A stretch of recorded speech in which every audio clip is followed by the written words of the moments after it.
With blood soaking through her nightgown and wolves' hungry howls surrounding the cabin, Sarah knew the settlers would let her and her unborn child die for the sin of her husband's friendship with the Shoshone. Before we continue, don't forget to subscribe to the channel, like the video, and comment where in the world you're watching from. Let's go. The winter of 1847 descended upon the Wyoming Territory with a vengeance that even the oldest settlers had never witnessed.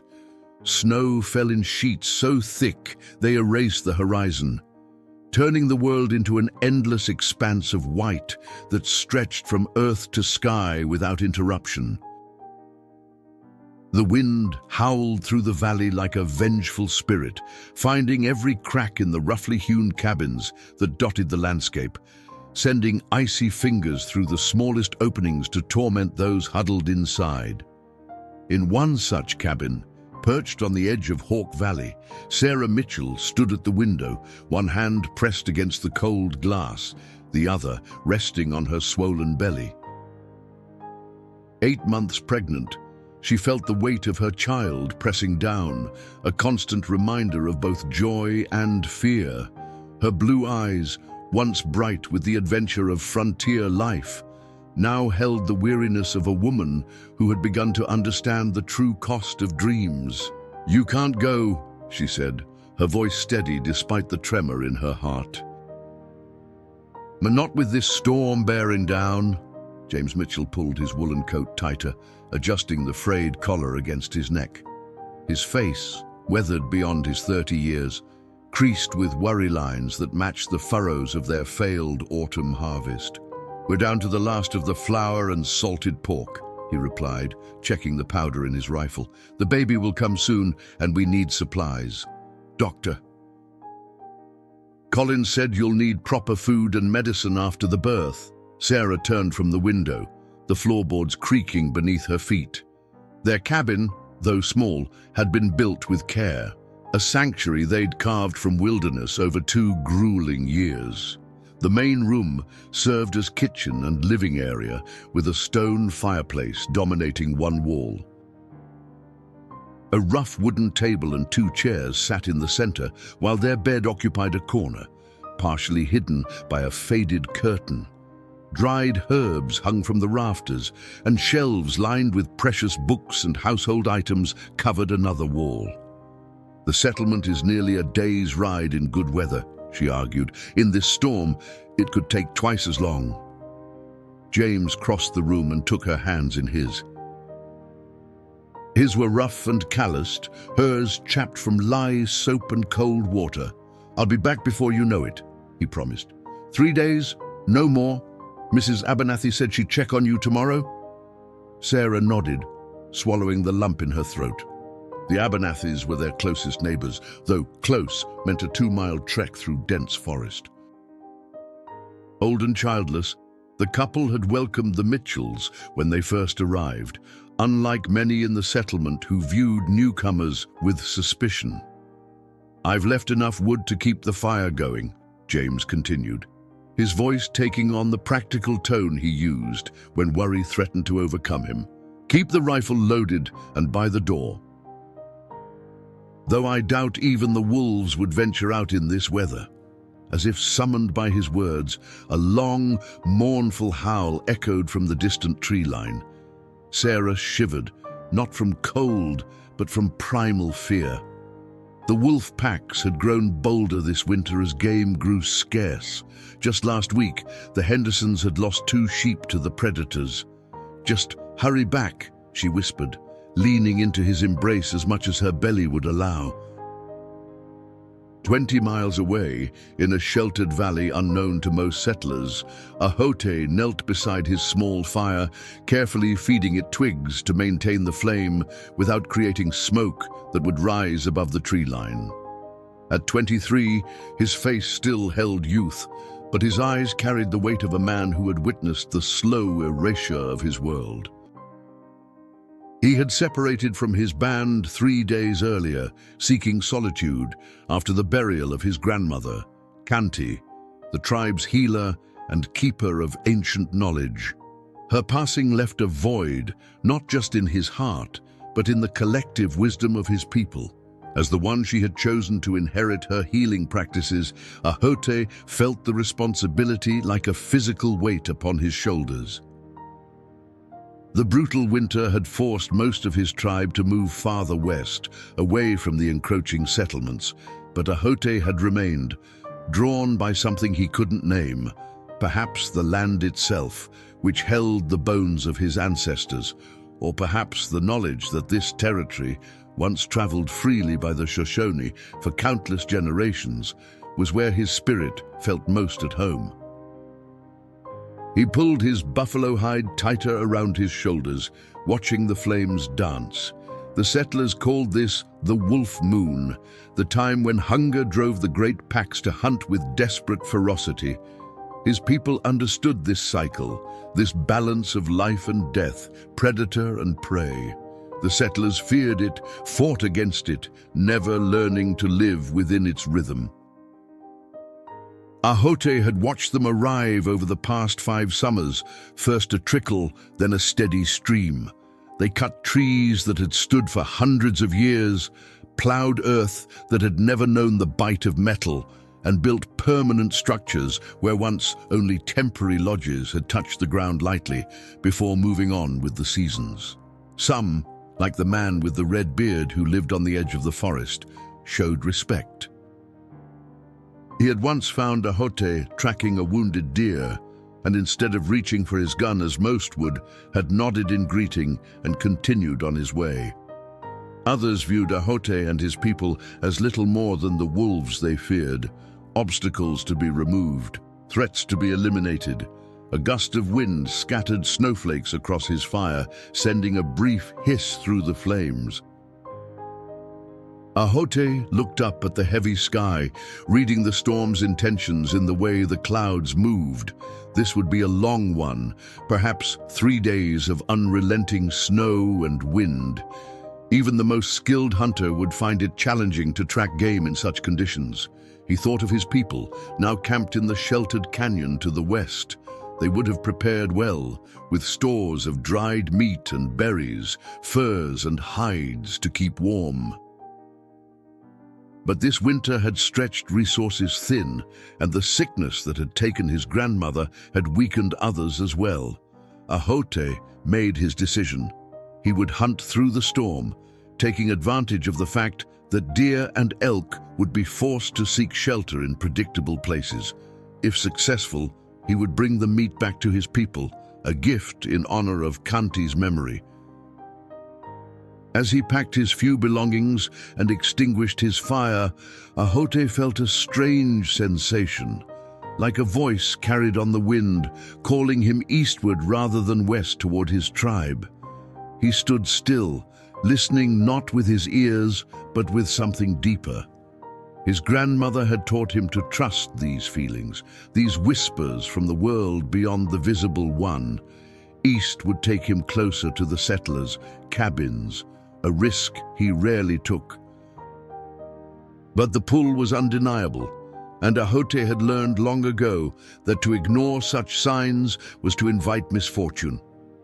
With a silent prayer to the spirits for protection, he shouldered his pack and began the difficult journey through the deepening snow, unaware that his path was about to cross with a desperate woman and a pack of hungry wolves, setting in motion events that would forever change all their lives.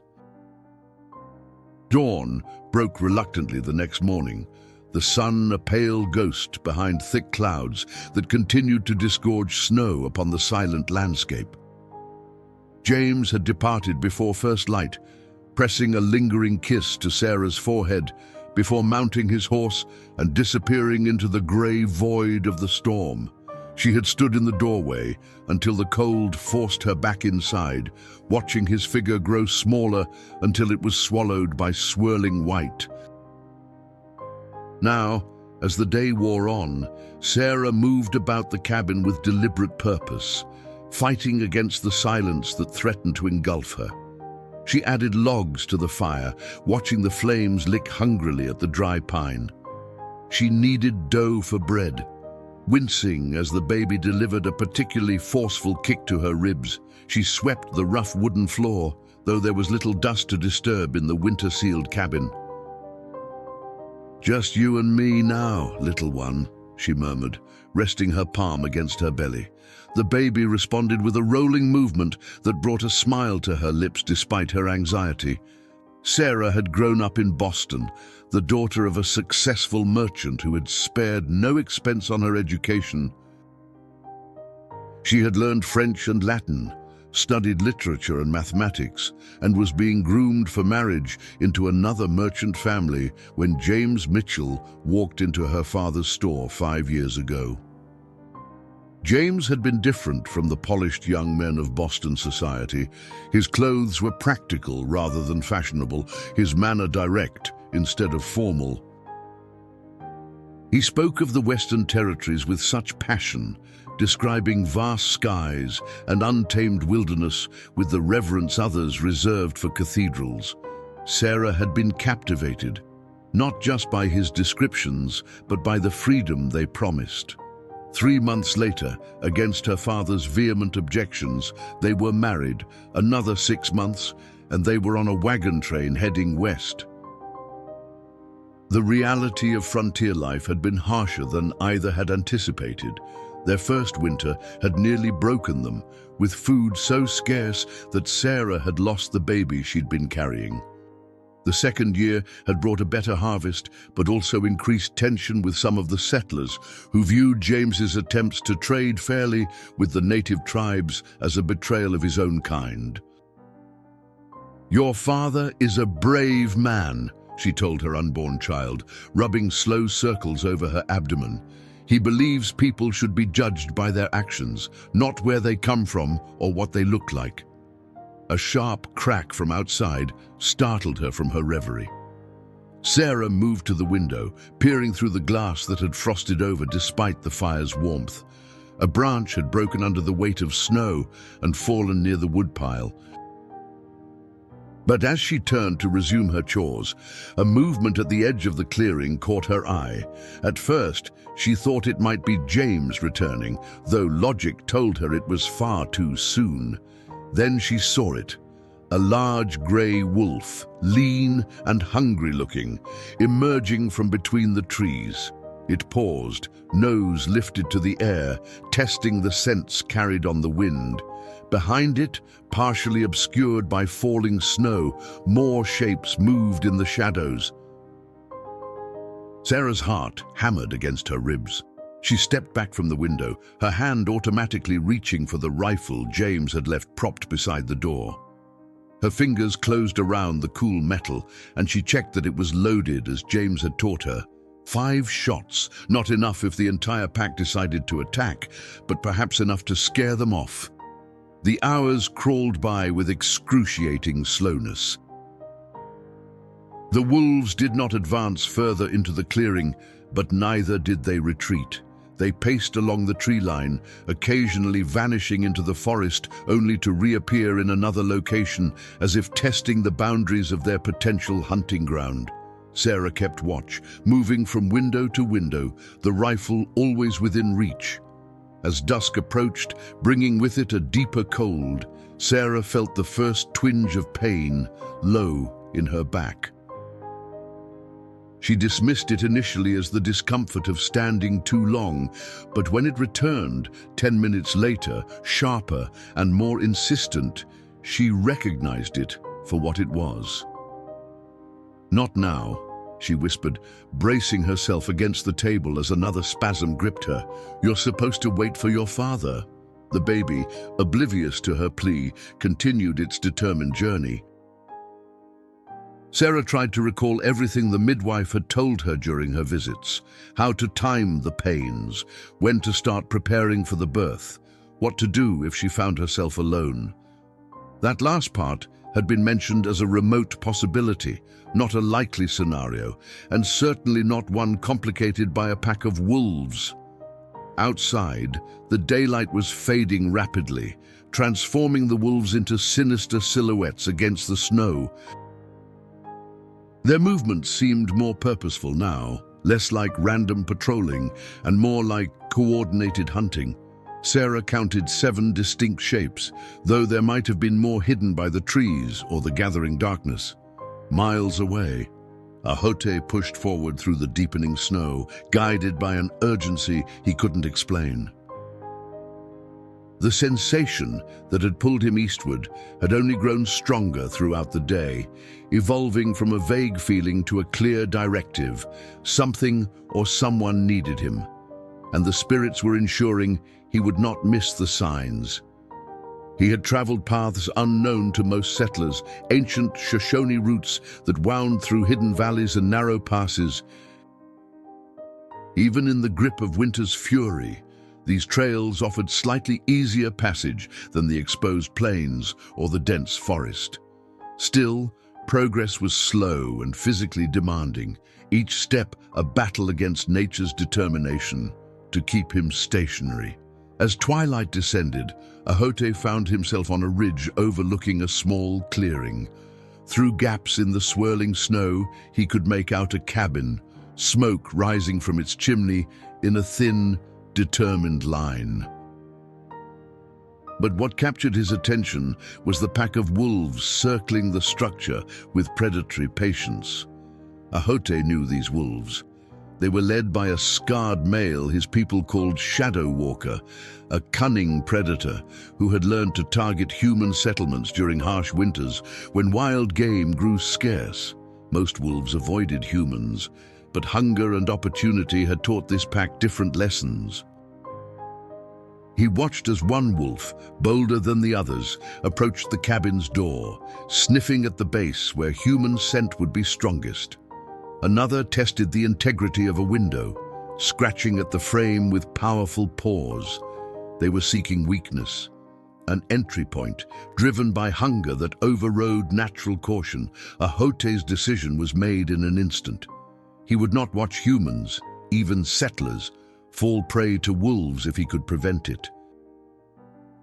He began making his way down the ridge, careful to approach from downwind to avoid alerting the pack to his presence prematurely.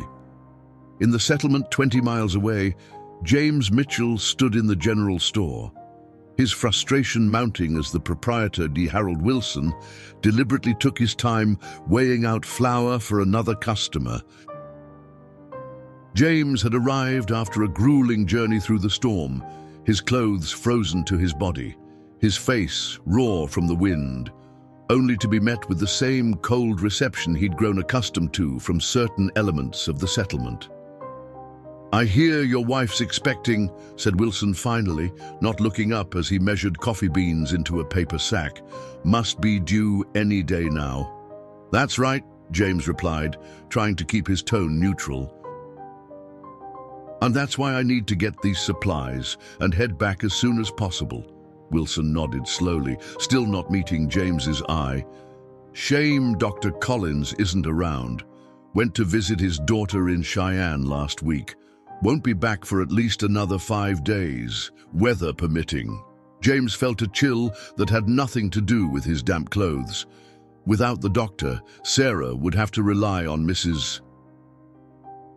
Abernathy or one of the other women from neighboring homesteads to help with the birth. Mrs. Abernathy said she'd look in on Sarah tomorrow, he said, more to reassure himself than to inform Wilson. The shopkeeper made a non-committal sound in his throat. "May be difficult. What with this storm? Roads to your place are probably impassable by now." Something in the man's tone made James look up sharply. There was no sympathy there, only a cold satisfaction that made his stomach tighten.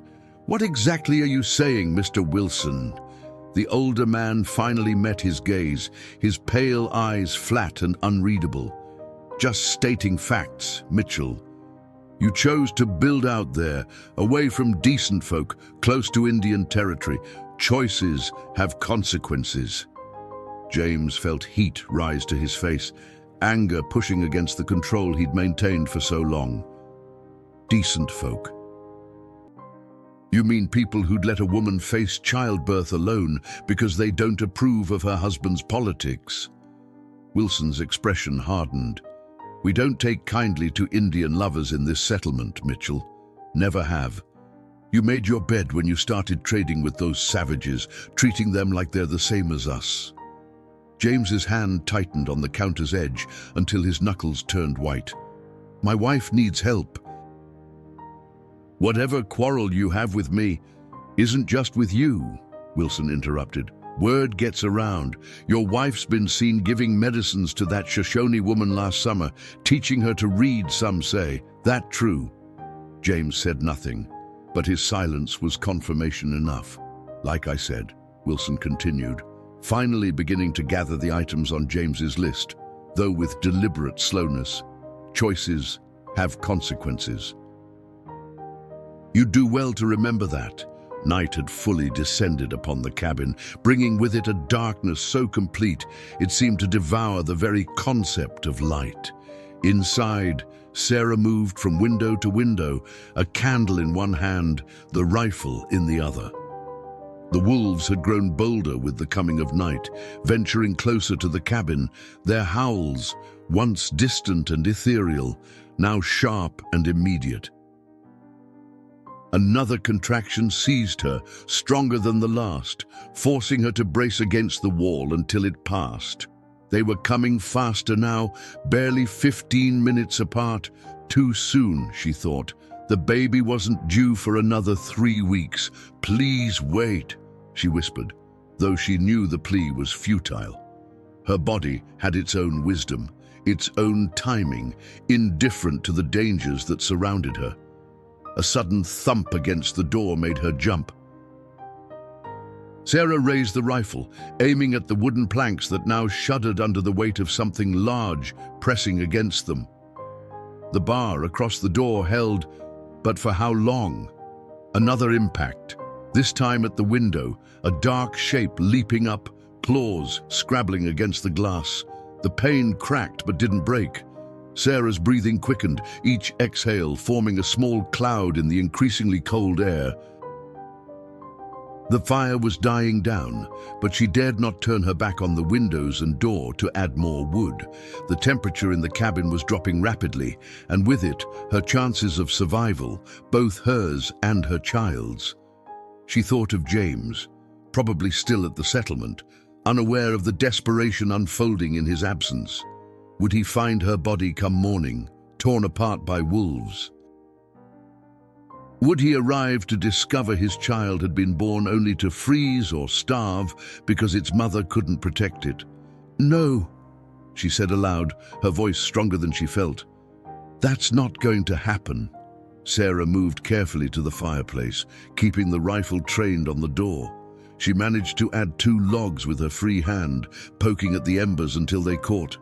The fresh wood popped and hissed, sending a shower of sparks up the chimney. Outside, one of the wolves howled, the sound immediately echoed by the others, a chorus of hunger and determination.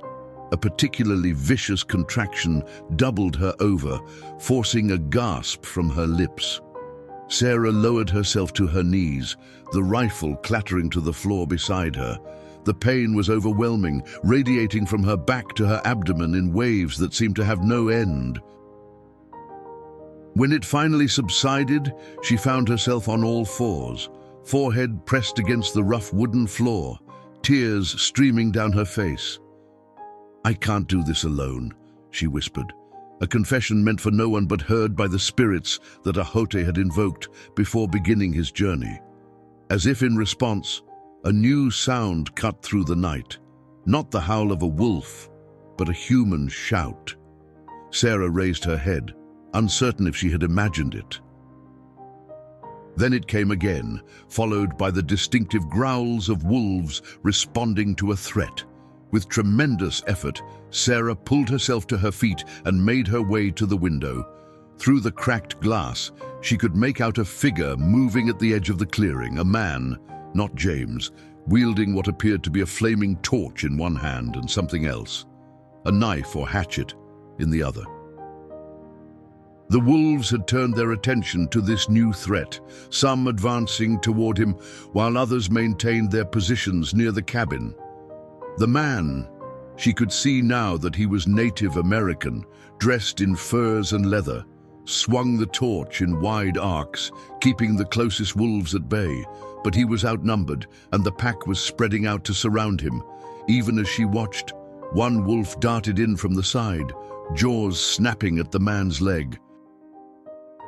He pivoted with remarkable speed, driving his blade into the animal's shoulder. The wolf yelped and retreated, but others were already moving to take its place. Sarah knew she had to help. Using the wall for support, she made her way back to the rifle and, fighting through another contraction, managed to open the window a crack. She aimed carefully at the ground near the largest wolf, not wanting to hit her would-be rescuer, and fired. The shot rang out, unnaturally loud in the winter night. Snow erupted where the bullet struck, mere inches from the lead wolf's paws. The animal leapt back, momentarily startled, creating a gap in the circle that had been tightening around the man.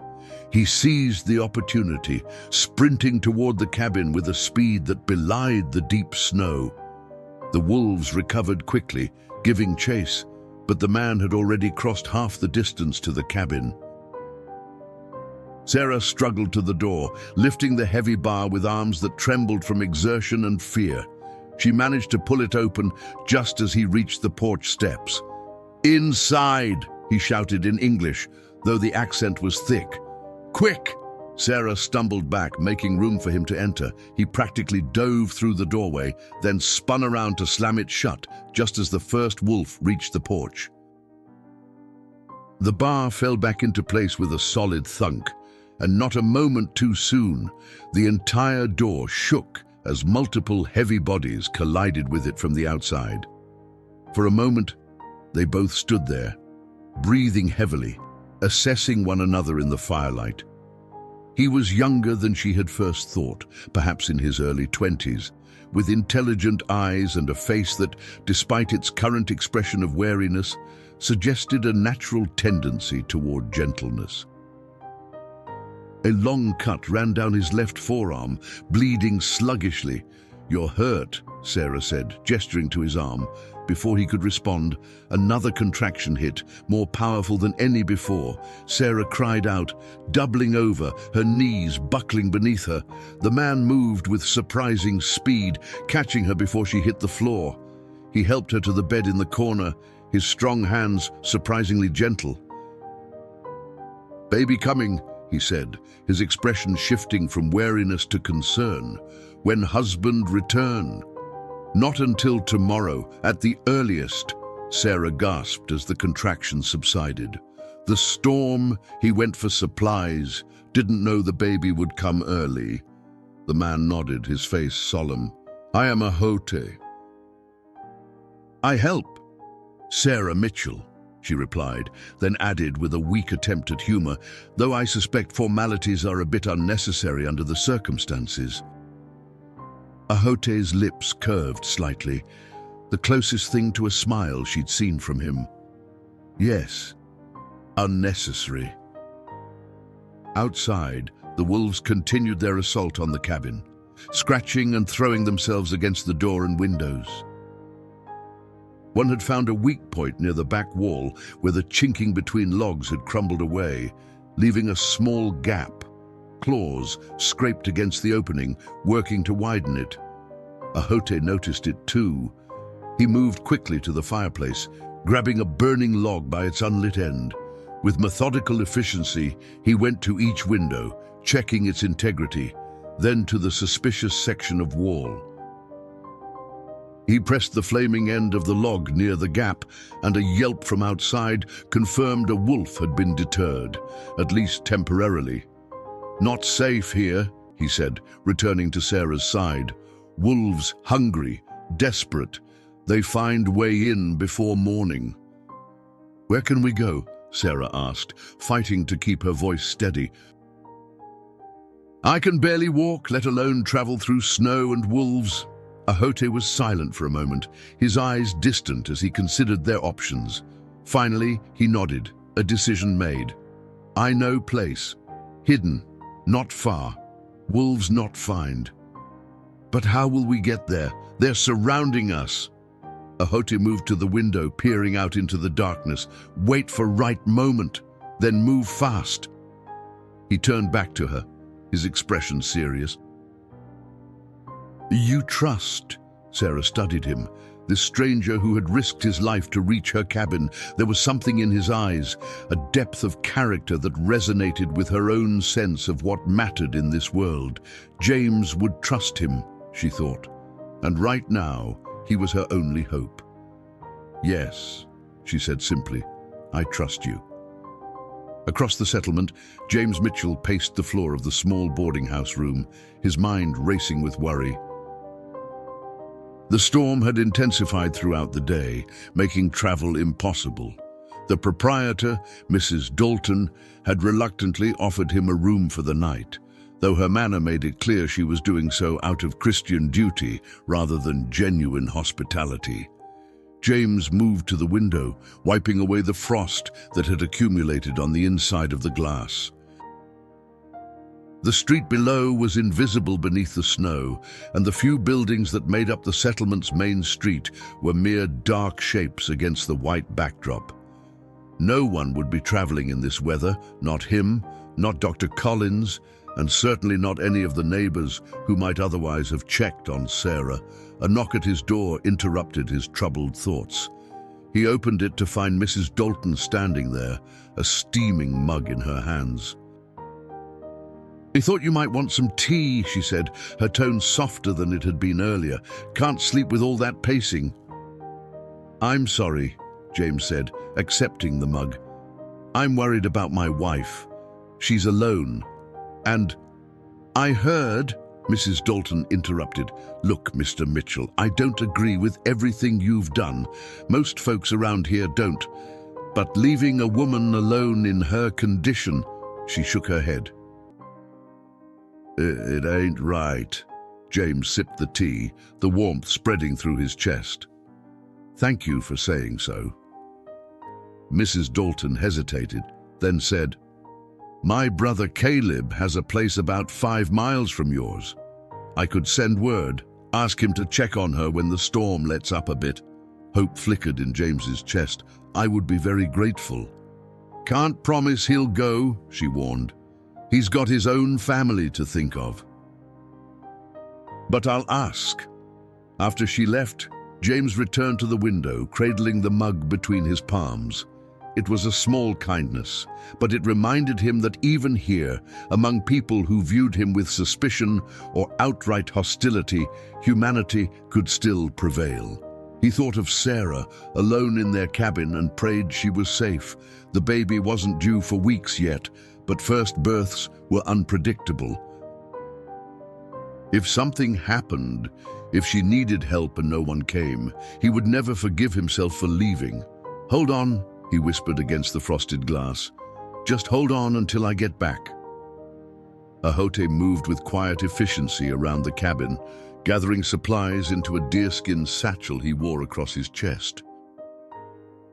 He took a blanket from the bed, folding it into a compact bundle, added a small pot of lard, some dried meat from Sarah's stores, and a flint striker. His every movement was purposeful, conserving energy while wasting no time. Sarah watched him from the bed, her breath coming in shallow gasps between contractions. They were closer now, barely 10 minutes apart. She knew from the midwife's instructions that she had hours yet before the baby would come, but the pain was already nearly unbearable. How far? She managed to ask, as Ahote checked the integrity of her heavy winter coat. 1 hour, walking slow, he replied, helping her sit up. Cave in rocks, warm, safe. And the wolves? Ahote's expression remained calm, but Sarah saw the flicker of concern in his eyes. They follow. But we have plan. He moved to the fireplace and pulled a half-burned log from the flames, using a rag to protect his hand. With his knife, he split several strips of pine from unburned sections of firewood, then bound them to the log with sinew he produced from his own pack. The result was a makeshift torch that would burn longer and brighter than a simple branch. Fire keep wolves back, he explained. Make two." He repeated the process with another log. Sarah nodded, impressed by his ingenuity despite her fear. She struggled to her feet, one hand supporting her belly, the other gripping the bedpost for stability. Another contraction hit, forcing her to pause, teeth clenched against the cry that threatened to escape. Ahote waited patiently, his face impassive but his eyes alert and focused on her. When the pain subsided, he approached with her coat. "Ready?" Sarah nodded, though ready was the last thing she felt. Ahote helped her into the heavy garment, then wrapped the blanket around her shoulders like a shawl.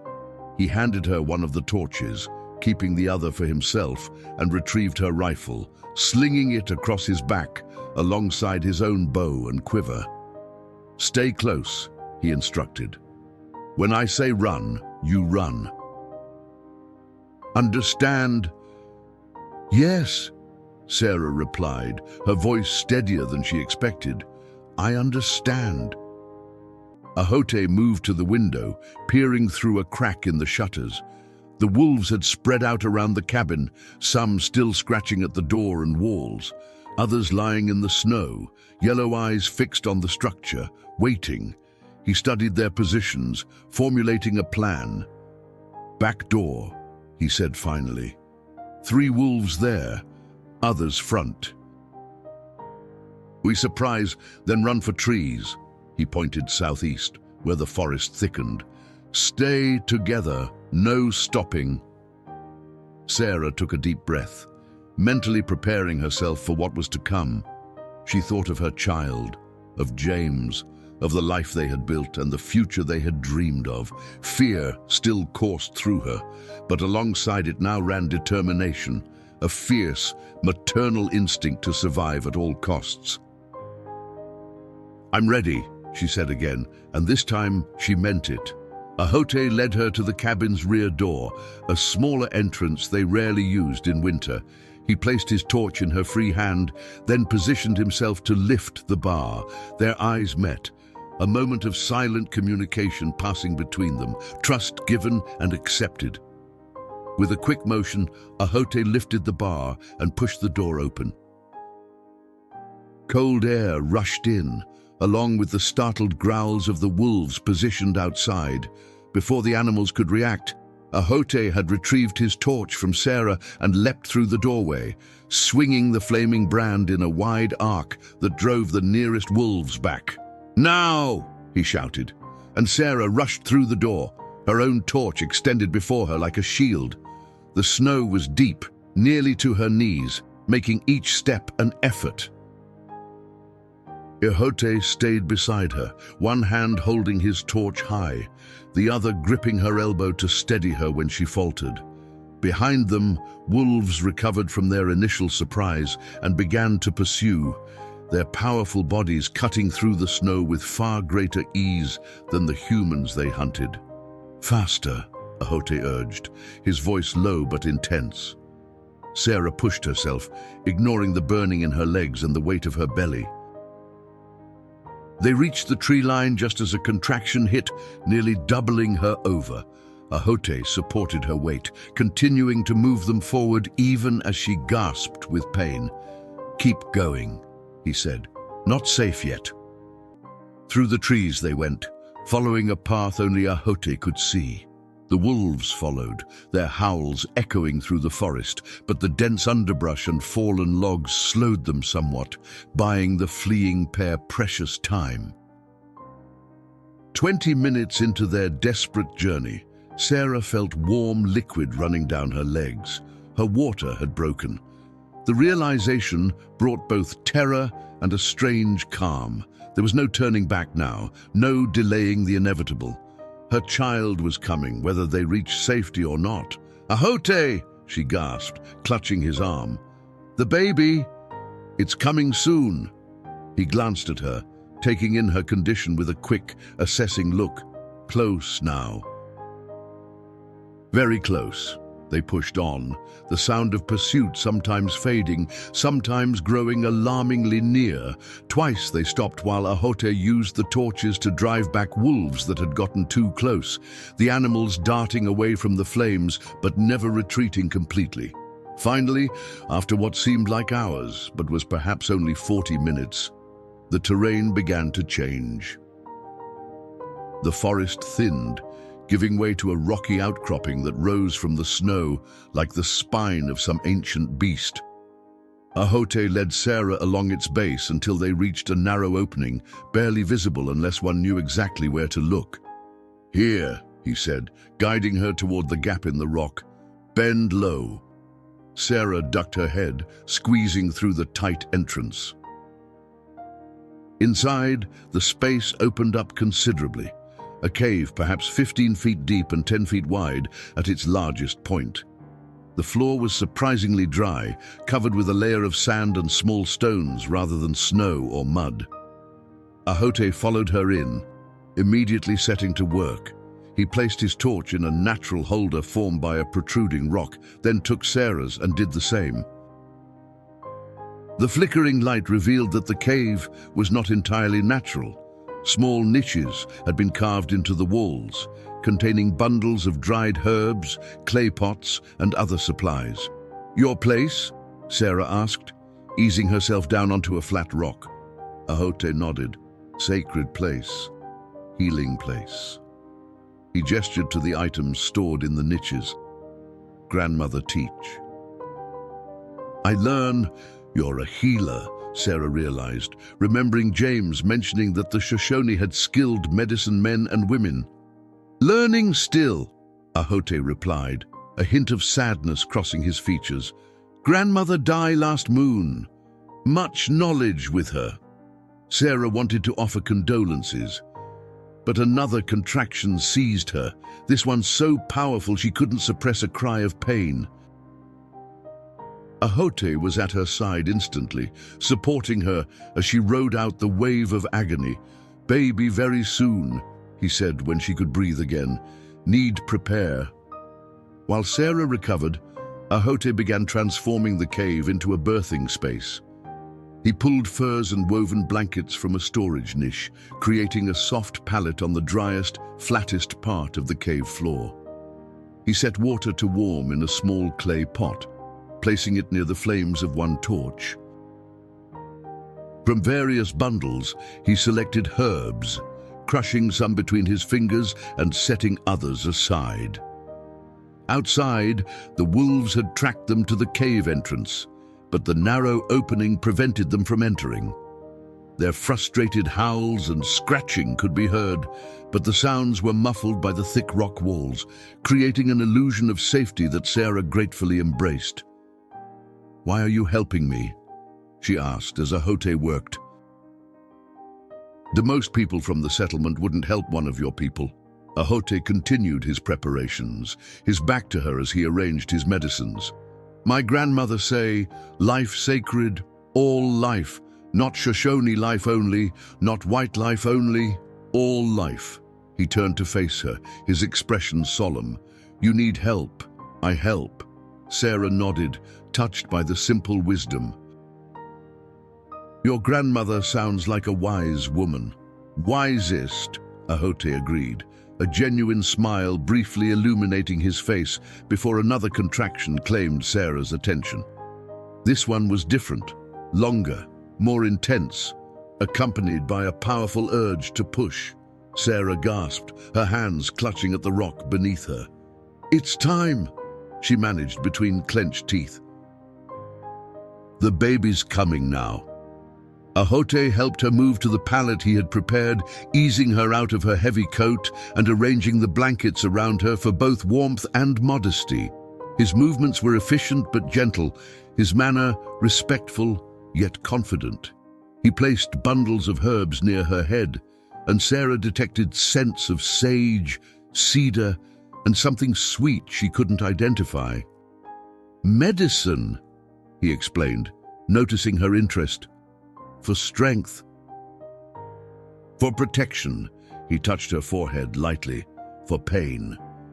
As another contraction built, Ahote began to sing softly, a melody so ancient it seemed to rise from the earth itself. The sound filled the cave, somehow both soothing Sarah's fear and giving her strength for what was to come. Between verses, he gave quiet instructions: when to breathe, when to push, when to rest. Sarah surrendered to the process, to the ancient rhythm of birth that women had experienced since the dawn of humanity. With Ahote's calm guidance, she found herself working with the pain rather than against it, her body knowing what to do, even as her mind marveled at the miracle unfolding. Outside, the storm continued its assault on the landscape, and wolves prowled in hungry frustration.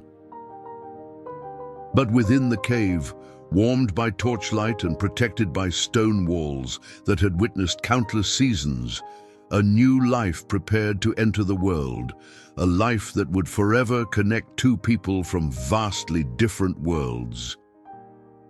In the settlement, James stood at the window of his boarding house room, watching the first grey light of dawn filter through the still falling snow.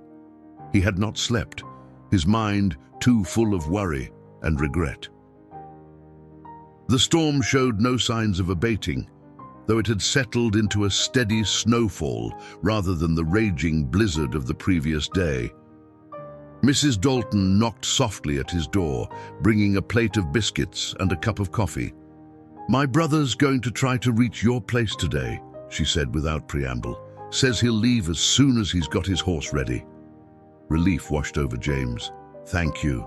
Please thank him for me as well." Mrs. Dalton nodded, her expression softening slightly. "You really love her, don't you, your wife?" "More than anything," James replied simply. The older woman seemed to come to a decision. "I'll have Walter prepare your horse. You should be the one to go to her." James stared at her in surprise. "But yesterday, everyone said the roads were impassable." "They're difficult, not impossible," Mrs. Dalton interrupted. "Ah, not for a man determined to reach his wife." She paused, then added, "I lost my Thomas 15 years ago. Not a day goes by I don't wish for one more moment with him.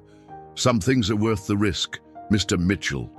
James felt a lump form in his throat. "Yes," he agreed, "some things are." Time lost all meaning within the cave's sheltering walls. For Sarah, the world narrowed to the rhythm of contractions, the brief respites between, and Ahote's steady presence guiding her through each wave of pain. Outside, the wolves continued their vigil, their occasional howls a chilling reminder of the danger that lurked beyond their stone sanctuary. "Push now," Ahote instructed, his voice calm and sure. "Baby ready."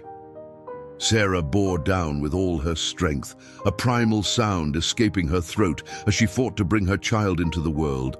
Sweat plastered her hair to her forehead despite the cave's cool air, and her hands gripped the furs beneath her until her knuckles turned white. "Good," Ahote encouraged. "Again." She pushed once more, feeling as though her body were being torn in two. The pain was beyond anything she had imagined, yet somehow she embraced it, understanding it as necessary, as purposeful. Another push, and she felt a shift, a release of pressure. "Head coming," Ahote said, his hands positioned to receive the child. One more push. Sarah gathered her remaining strength and bore down. A moment of searing pain, then a strange sliding sensation, and suddenly Ahote was lifting something small and wriggling into her line of sight. A tiny, perfect being, slick with birth and impossibly beautiful. "A son," Ahote announced, his voice rich with something akin to reverence. The baby let out a lusty cry, the sound echoing off the cave walls. Ahote quickly wiped the child's face and body with a soft cloth he had prepared, then wrapped him in a clean part of the blanket before placing him on Sarah's chest. "Hello," Sarah whispered, tears streaming down her face as she gazed at her son. His skin was still mottled from birth, his tiny face red and wrinkled, but to her, he was the most magnificent thing she had ever seen. "Hello, little one." The baby's cries softened as he felt his mother's warmth. His eyes, unfocused and dark blue, blinked open briefly before closing again. One small fist escaped the blanket, fingers flexing as if reaching for something. Ahote watched the pair with a gentle smile, the most open expression Sarah had seen on his face. "Strong boy," he said approvingly. Good lungs." "Yes," Sarah agreed, unable to tear her gaze away from her child, strong like his father. Then, looking up at Ahote, she added, "And brave like his deliverer." Ahote ducked his head slightly, seemingly embarrassed by the praise. He busied himself with the practical matters that followed birth, delivering the afterbirth, checking Sarah for excessive bleeding, preparing a herbal tea that would help her body heal. As he worked, he began to sing again, this time a different melody, lighter, joyful, a celebration of new life rather than a plea for strength. The baby seemed to respond to the sound, turning his head slightly toward Ahote's voice. "What is the song?" Sarah asked when he had finished. "Welcome song," Ahote explained. "For new ones. Tell them world wait for them. Tell them they bring gift no one else bring." "That's beautiful," Sarah said softly. "What gift does each child bring?" Ahote considered the question, his hands still working methodically. "Each one different. Some bring peace, some bring change, some bring healing." He looked at the baby thoughtfully. This one bring bridge." "A bridge," Sarah repeated, intrigued.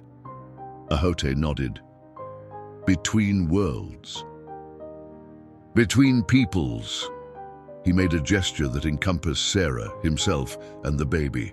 "Already begin." Sarah pondered his words, seeing the truth in them. Here they were, a white woman and a Shoshone man, strangers until hours ago, now bound by the shared experience of bringing a new life into the world. The baby represented both the divide between their peoples and the possibility of connection. "What would you name him in your tradition?" she asked impulsively. Ahote looked surprised, then thoughtful. "Name's important. Must be right." He studied the child for a long moment. "In my language, Ahote mean restless one, not right for him." He was silent again, then said, "Kiya means wolf crier, for wolves that bring us together." "Kiya," Sarah repeated, testing the sound. "It's a strong name." "What name you give?" Ahote asked.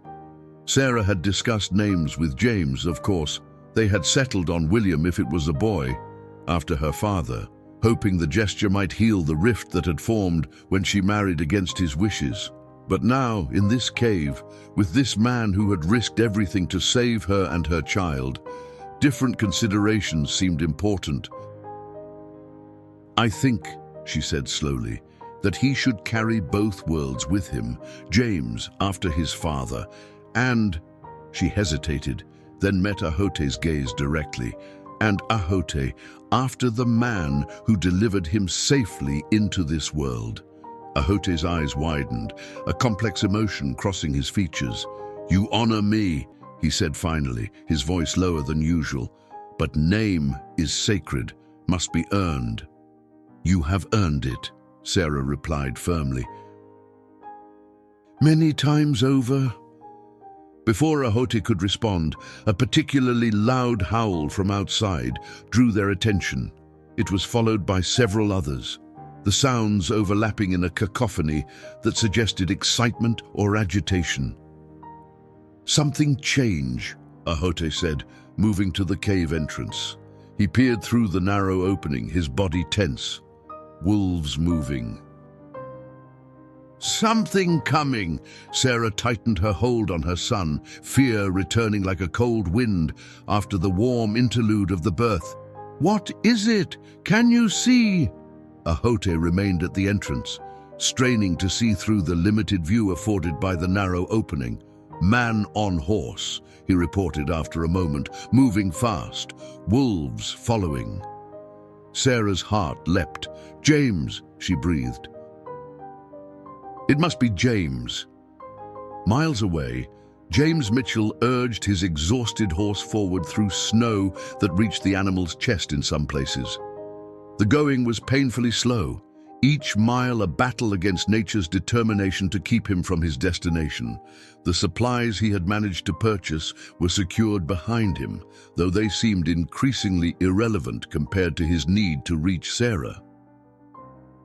The storm had eased somewhat, no longer a raging blizzard but a steady, relentless snowfall that continued to build upon the already substantial accumulation.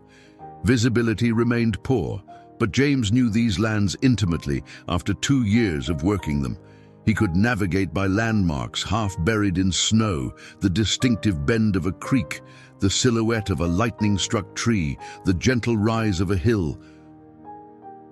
His thoughts were fixed on Sarah, on the cabin he had left what seemed like a lifetime ago. Was she safe? Had the baby come early? Had anyone checked on her? The questions tormented him, driving him forward despite the cold that numbed his extremities and the exhaustion that weighed down his bones. He was perhaps 5 miles from home when he first noticed the wolves, 3 of them running parallel to his path about 50 yards to his right. Their lean bodies moved with efficient grace through the snow, far more adeptly than his struggling horse. James felt a chill that had nothing to do with the temperature. Wolves rarely approached humans or horses unless driven by extreme hunger. "Higher," he urged his mount, pressing his heels into the animal's sides. The horse responded with a burst of speed, but it was short-lived. The deep snow quickly sapped its strength, forcing it back to a labored walk. The wolves maintained their distance, neither approaching nor retreating, simply keeping pace. James kept one hand on his rifle, though firing accurately from a moving horse in these conditions would be nearly impossible. Still, the weight of the weapon provided some comfort. As he continued, more wolves joined the initial 3, emerging from the trees like shadows given form. They moved in a loose formation, gradually encircling him but maintaining their distance. James counted 7, then 9, their grey and white coats blending with the snowy landscape, making them seem to appear and disappear like ghosts. His horse sensed the danger, its ears flattened against its head, nostrils flaring with each labored breath. James stroked its neck, murmuring reassurances he didn't feel. They were still miles from home, and night would fall in a few hours. If the wolves attacked before then... He pushed the thought away, focusing instead on moving forward, on closing the distance between himself and Sarah, 1 mile at a time, 1 step at a time if necessary. The wolves grew bolder as the day wore on, drawing closer, testing the horse's reactions and James's resolve. He fired warning shots occasionally, the sound momentarily driving the pack back before they regrouped and resumed their pursuit. It became a grim dance. Advance, retreat, advance again, with James always at the center, always moving toward home despite the tightening circle of predators. By mid-afternoon, James could make out the familiar outline of the ridge that marked the beginning of his property. The sight gave him a surge of energy, a renewed determination, just a little farther, just a little longer. But as he crested the ridge, his heart sank. In the valley below, where their cabin should have stood solid and secure, he saw signs of disturbance even through the falling snow. The door appeared to be open, and dark shapes, more wolves, moved around the structure. "Sarah!" he shouted, the name torn from his throat by fear and desperation. Sarah! Only the wind answered, carrying his voice away into the vast whiteness. James urged his horse down the slope, caution overwhelmed by terror. The wolves following him broke into a run as well, sensing his distress and perhaps interpreting it as weakness. The horse, pushed beyond endurance, stumbled on the descent. James barely managed to kick free of the stirrups before the animal went down, sending him tumbling into the snow. He rolled, coming up with his rifle clutched in numb hands. Just as the first wolf charged, James fired, the shot finding its mark. The wolf yelped and fell, but the others continued their advance, emboldened by the scent of fear and the promise of an easy meal. James fired again and again, each shot finding a target but hardly making a dent in the pack's numbers. As he prepared to fire his last shot, a sound cut through the wind, not the howl of a wolf, but a human voice calling his name. James turned toward the sound, scarcely daring to hope.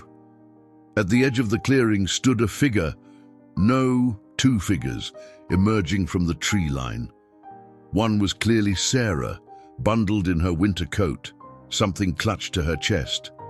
The other was a man James didn't recognize, tall and straight-backed, dressed in furs and leather. James, Sarah called again, her voice carrying clearly now. This way, quickly.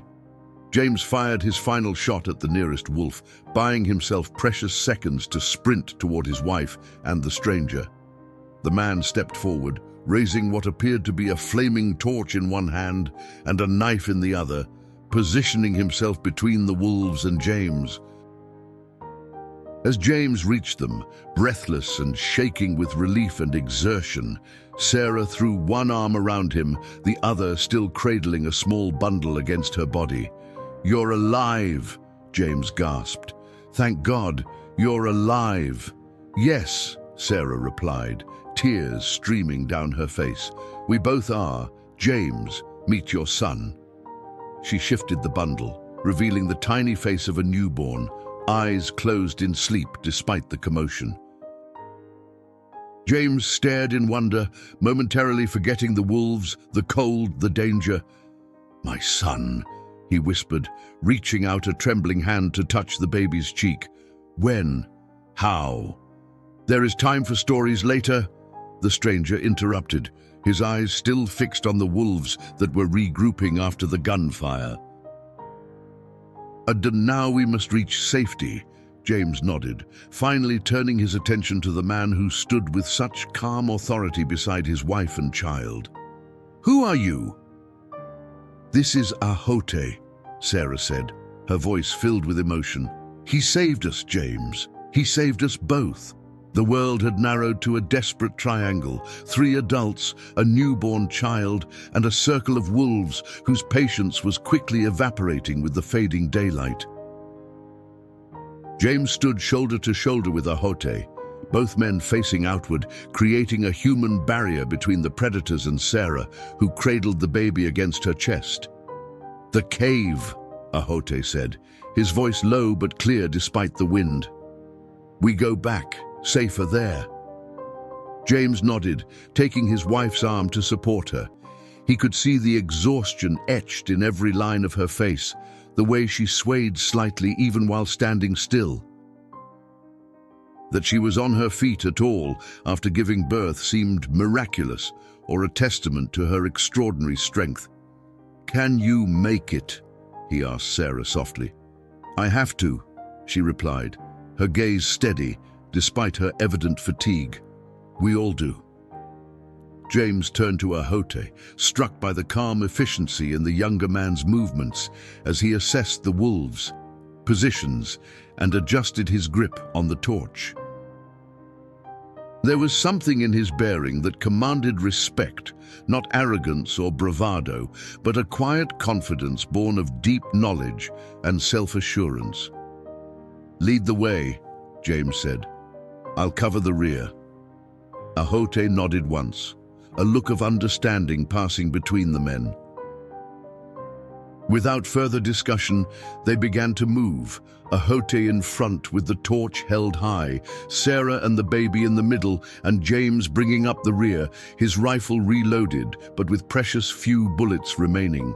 The wolves followed, sometimes drawing closer, sometimes dropping back, but never abandoning the pursuit entirely.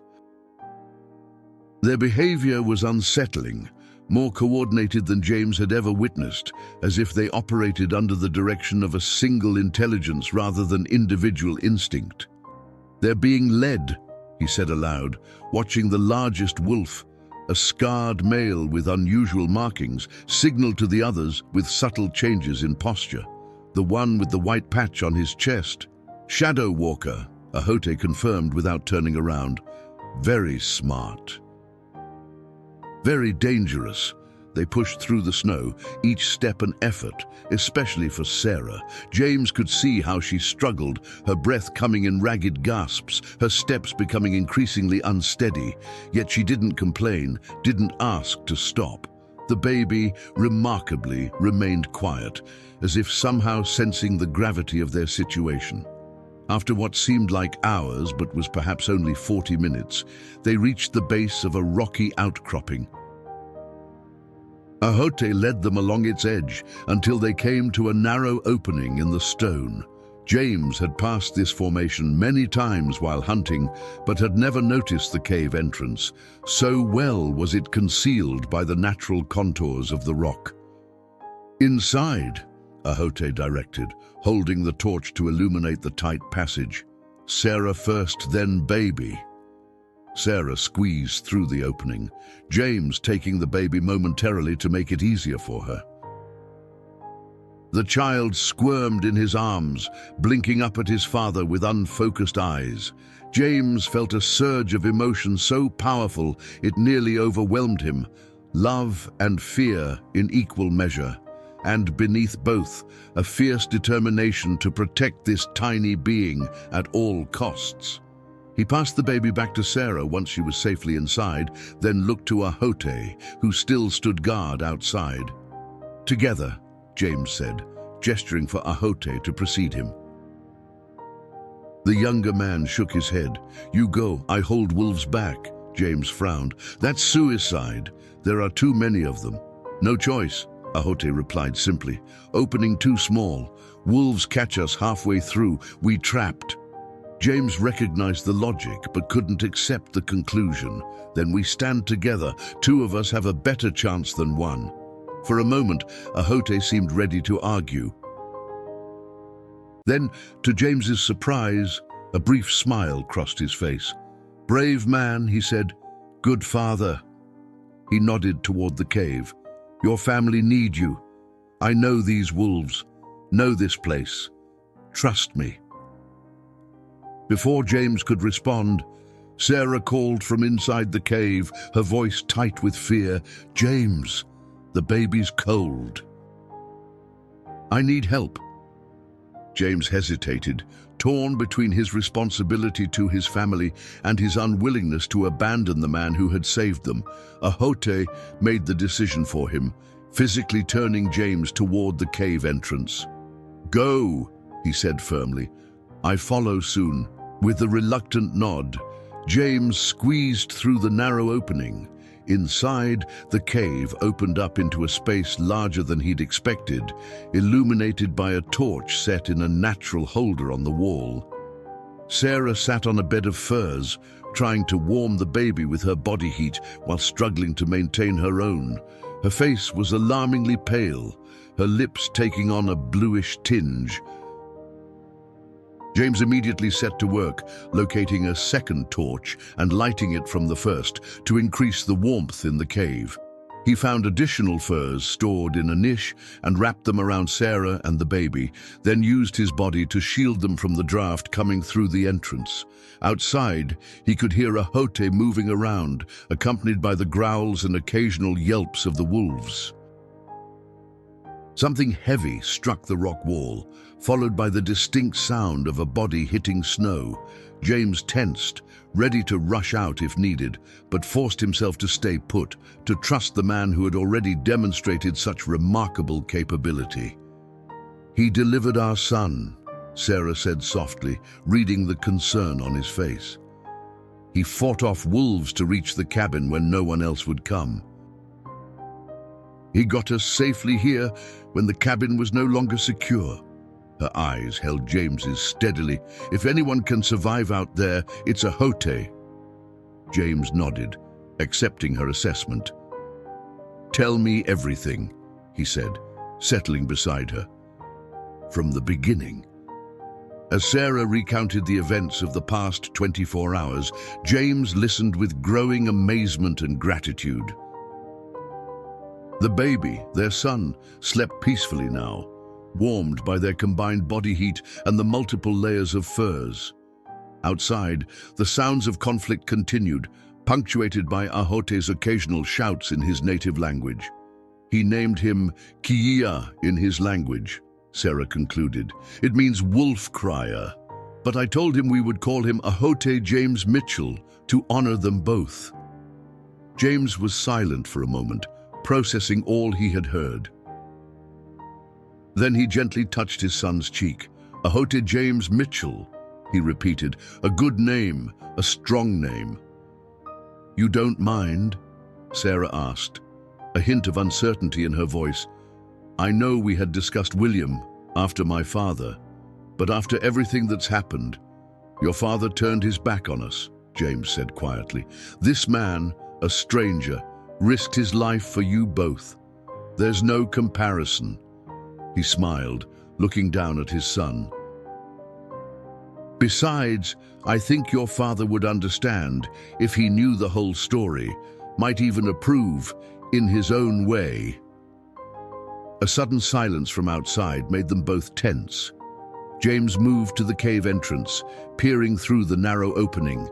At first, he could see nothing through the gathering darkness and still falling snow. Then a figure emerged from the shadows, Ahote, walking slowly but steadily toward the cave. Behind him, several dark shapes slunk away into the forest. He did it, James breathed, relief washing over him. He drove them off. Ahote reached the cave entrance, his expression grim but composed. He was breathing heavily, and a fresh cut ran along his jawline, but otherwise he appeared unharmed. James helped him through the narrow opening, clasping his shoulder in silent thanks once they were both inside. Shadow Walker, take pack away, Ahote reported, moving to warm his hands by one of the torches. For now, he's smart. No fire dangerous, no cave too small for wolves. We'll wait. Hope we make mistake. How long do you think we have? James asked. Ahote considered the question. Until morning, maybe. Wolves hungry but not stupid. We'll rest. Save strength. He looked at Sarah and the baby, his expression softening. How is Kiia? Sarah smiled, adjusting the furs to reveal the baby's sleeping face. Warm now and quiet. A good sign, according to my mother's letters about childbirth. Ahote nodded approvingly. Strong boy. Good spirit. He turned to James. Your horse? James shook his head grimly. Lost it on the ridge. The wolves. I understand, Ahote said. Makes journey harder, but possible. Journey? James frowned. Back to the cabin, you mean? No, Ahote replied. Cabin not safe now.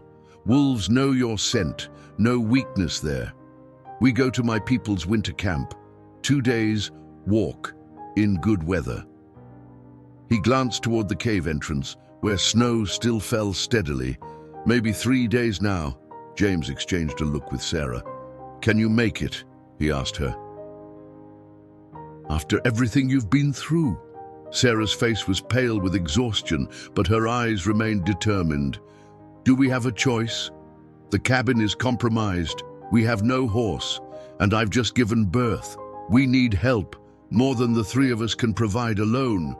James turned back to Ahote. Will your people welcome us? I know relations have been strained. A shadow crossed Ahote's features. Some will welcome, some will not. But our chief is wise man. He understand honor. You came to wife when others stay away. You stand with me against wolves." He gestured to the baby. "And child born between two peoples, important sign." "What about the settlement?" James asked. "We could try to reach it instead." 3 days also, Ahote replied, "through wolf territory, through deep snow." And there, he hesitated, choosing his words carefully. "Not all welcome you now." "Not all help Sarah, help baby." James couldn't argue with that assessment. He'd seen the hardening attitudes in the settlement, the growing suspicion toward anyone who maintained friendly relations with the native tribes. After today's encounter with Harold Wilson and the others, he had no illusions about the reception they might receive. "I trust Ahote," Sarah said quietly. "With my life and our sons." "I already have, and he hasn't failed us," James nodded slowly. "Decision made. Then we go to your people. When do we leave?" "Rest tonight," Ahote said. "Sarah needs strength. Baby need warmth. We leave at first light, when wolves sleep after night hunt." As they settled in for the night, arranging the furs to create as comfortable a sleeping area as possible in the confined space, James found himself studying Ahote surreptitiously. The young man moved with an economy of motion that spoke of discipline and self-awareness. He handled the baby with surprising gentleness when Sarah needed to rest, singing soft songs in his native language that seemed to soothe the infant. Later, as Sarah and the baby slept, James joined Ahote near the cave entrance, where he kept watch. They sat in companionable silence for a time, listening to the wind outside and the occasional distant howl of wolves. "Thank you," James said finally, his voice low to avoid waking the others. "For my family, for my son, I owe you a debt I can never repay." Ahote was quiet for so long that James wondered if he'd understood. Then he spoke, his words careful and measured. "When I was boy, my father die, sickness from white traders. My mother say, hate easy, love hard, choose hard path." He looked at James directly. "I choose hard path. Like you when you trade fair with my people, like Sarah when she teach our women. Hard path, lonely sometimes, but right path." James nodded, understanding the profound simplicity of the philosophy. "Your mother sounds like a wise woman." "Was," Ahote corrected softly. "She joined ancestors 5 winters ago. Now grandmother gone too." A pause. "Then I alone now." The simple statement contained such depth of feeling that James found himself momentarily at a loss for words. Finally, he said, "Not alone anymore. You have us now, if you want. Family doesn't have to be only blood." Ahote considered this, his expression unreadable in the flickering torchlight. Then he extended his hand, not in the white man's handshake, but palm up, in the Shoshone gesture of alliance and friendship. James placed his hand over Ahote's without hesitation, completing the ritual. No further words were necessary as they settled into their vigil, 2 men from different worlds, united by circumstance and choice, watching over the precious lives that slept nearby. Dawn broke reluctantly over the snow-covered landscape, the sun a pale suggestion behind clouds that had finally exhausted their burden of snow. Inside the cave, preparations for departure were underway, conducted with hushed efficiency despite the cramped quarters.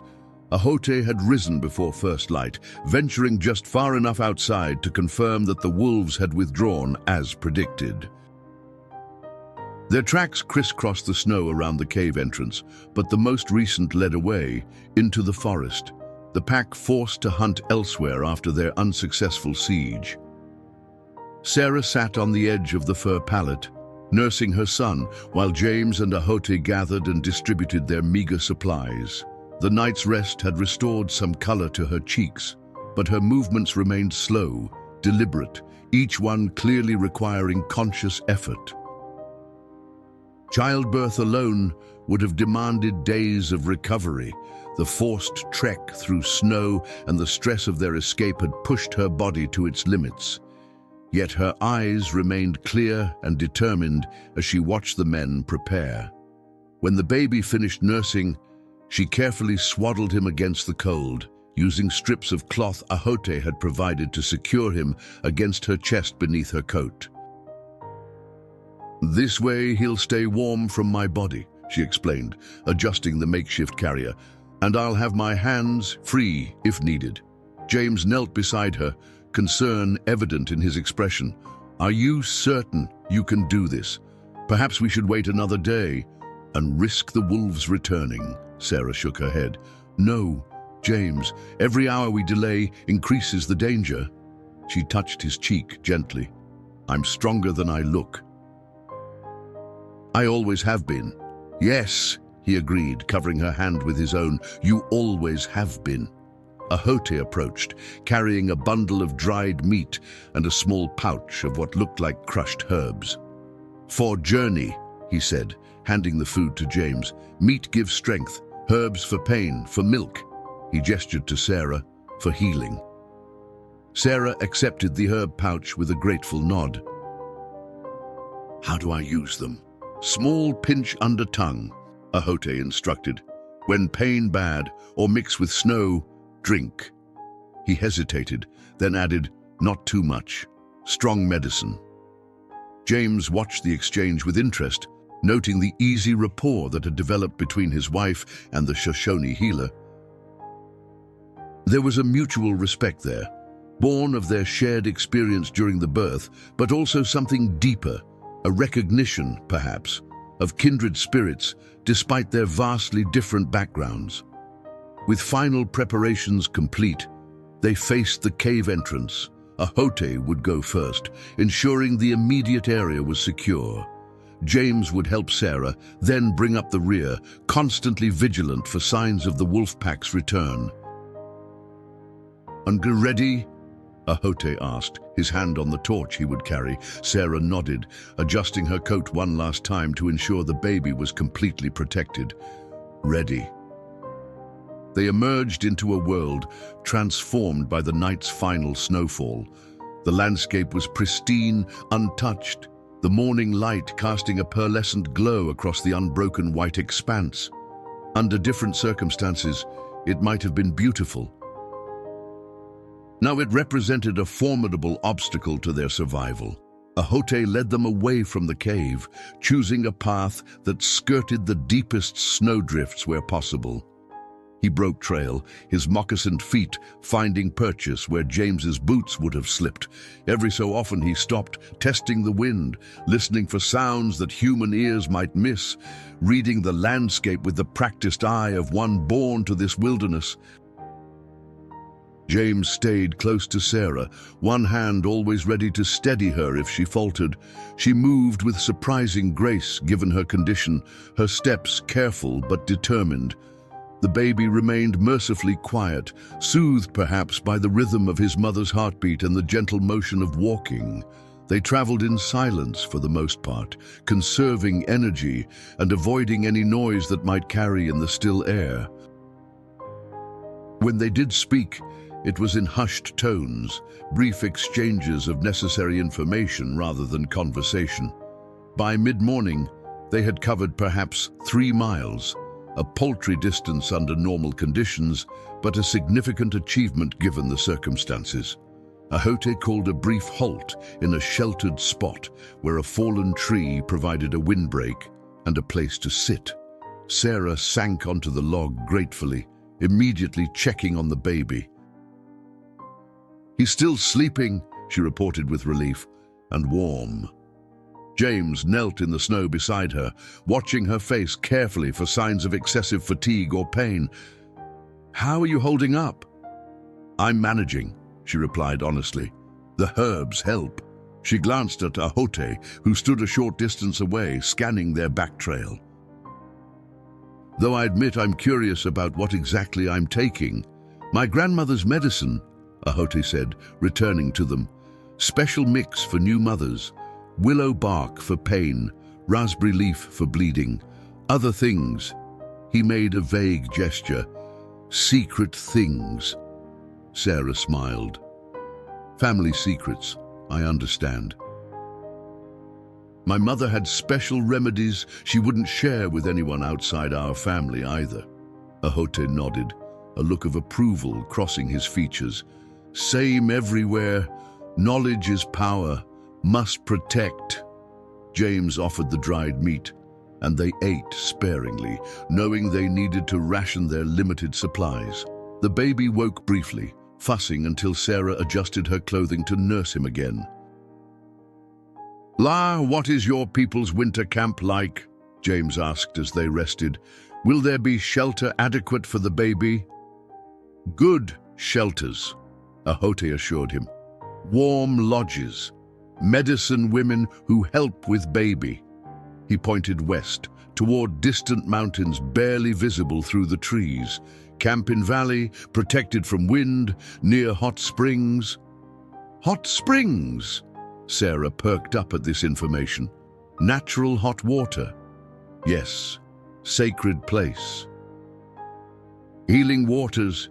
Ahote's expression softened slightly. Good for new mother, good for baby. The prospect of warm water after days of cold and snow seemed almost too luxurious to contemplate. Sarah closed her eyes briefly, allowing herself to imagine it. That sounds wonderful. Their brief rest concluded, they resumed their journey, Ahote setting a pace that challenged Sarah without overtaxing her. The terrain gradually changed as they progressed, the flat woodland giving way to rolling hills that marked the beginning of the foothills. Each incline required careful navigation, each descent a controlled slide that threatened twisted ankles, or worse. By early afternoon, dark clouds began gathering on the horizon, suggesting more snow might be on the way. Ahote noticed it too, his pace quickening slightly. "And I need find shelter before storm," he explained when James questioned the change. "Not good to be caught in open."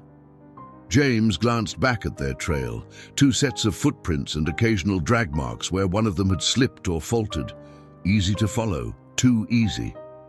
"Do you think the wolves are still tracking us?" Ahote didn't answer immediately, his gaze sweeping the landscape with practiced precision. "Not see signs," he said finally. But Shadow Walker smart, patient." He met James's eyes. "Yes, they follow." The admission cast a pall over their already difficult journey. James moved closer to Sarah, his hand straying to the knife at his belt. A poor defense against a wolf pack, but better than nothing if it came to that. Sarah, noting his protective gesture, straightened her shoulders. "We keep moving," she said firmly. "One step at a time." James nodded, drawing strength from her courage. "One step at a time," he echoed, and they pressed on into the gathering gloom. The afternoon deepened into a premature dusk as clouds heavy with snow rolled in from the west. The wind picked up, carrying crystalline particles that stung exposed skin like tiny needles. The temperature, already well below freezing, plummeted further with the dimming light, transforming their breath into frozen clouds that were instantly swept away by the strengthening gusts. Ahote led them toward a stand of pines that provided some shelter from the wind. His movements had become more urgent, his vigilance heightened as he continuously scanned their surroundings. Something beyond the approaching storm had him concerned, though he kept his observations to himself, not wanting to increase the others' anxiety. James supported Sarah more directly now, one arm around her waist, taking some of her weight as her strength flagged. She leaned into him, grateful for the assistance, but frustrated by her body's limitations. The baby had begun to fuss more frequently, picking up on his mother's distress despite her efforts to remain calm. "We need to stop soon," James said, his voice barely audible above the wind. "Sarah can't go much further today." Ahote nodded, his expression grave. "I know place. Not far. Old hunting cabin." "One of yours?" James asked, surprised. "No," Ahote replied. "Trapper. Dead now." 2 winters. He pointed toward a ridge about half a mile ahead. Just beyond, the knowledge that shelter was within reach gave them renewed determination. They pushed forward, each step a battle against exhaustion and the elements. Sarah concentrated on placing one foot before the other. Her world narrowed to the immediate task of movement and the precious bundle secured against her chest. As they approached the ridge, Ahote suddenly stopped, raising one hand in a signal for silence. James immediately tensed, his other arm going protectively around Sarah. The 3 stood motionless, straining to hear whatever had alerted Ahote. At first, there was nothing but the moan of wind through the trees. Then, carried on that same wind, came a sound that chilled their blood more effectively than any winter storm. The long, mournful howl of a wolf, followed by answering calls from multiple directions. "They found us," Sarah whispered, clutching the baby tighter. Ahote turned to them, his face set with determination. "Cabin close. We run." Despite her exhaustion, Sarah didn't hesitate. With James supporting her, they broke into a stumbling run. Following Ahote up the gentle slope of the ridge, the snow dragged at their feet, making each step a struggle, but fear provided a powerful antidote to fatigue. The howls grew closer, more excited. The wolves had detected their movement and were closing in for the kill. James glanced back once and immediately wished he hadn't. Dark shapes moved through the trees behind them, approaching with the fluid grace of predators born to the hunt. "There!" Ahote pointed ahead to a small structure nearly invisible against the darkening sky. The cabin was crude, little more than a one-room shelter with a sagging roof, but it represented their only chance of survival. They redoubled their efforts, lungs burning with exertion and cold air. The wolves were gaining ground rapidly, the largest, Shadow Walker, now visible at the head of the pack, his powerful legs eating up the distance between hunter and prey. Ahote reached the cabin first, throwing his shoulder against the door. It gave way with a groan of protesting wood, swinging inward to reveal a dark interior. He spun around, drawing his knife, positioning himself to cover James and Sarah's final approach.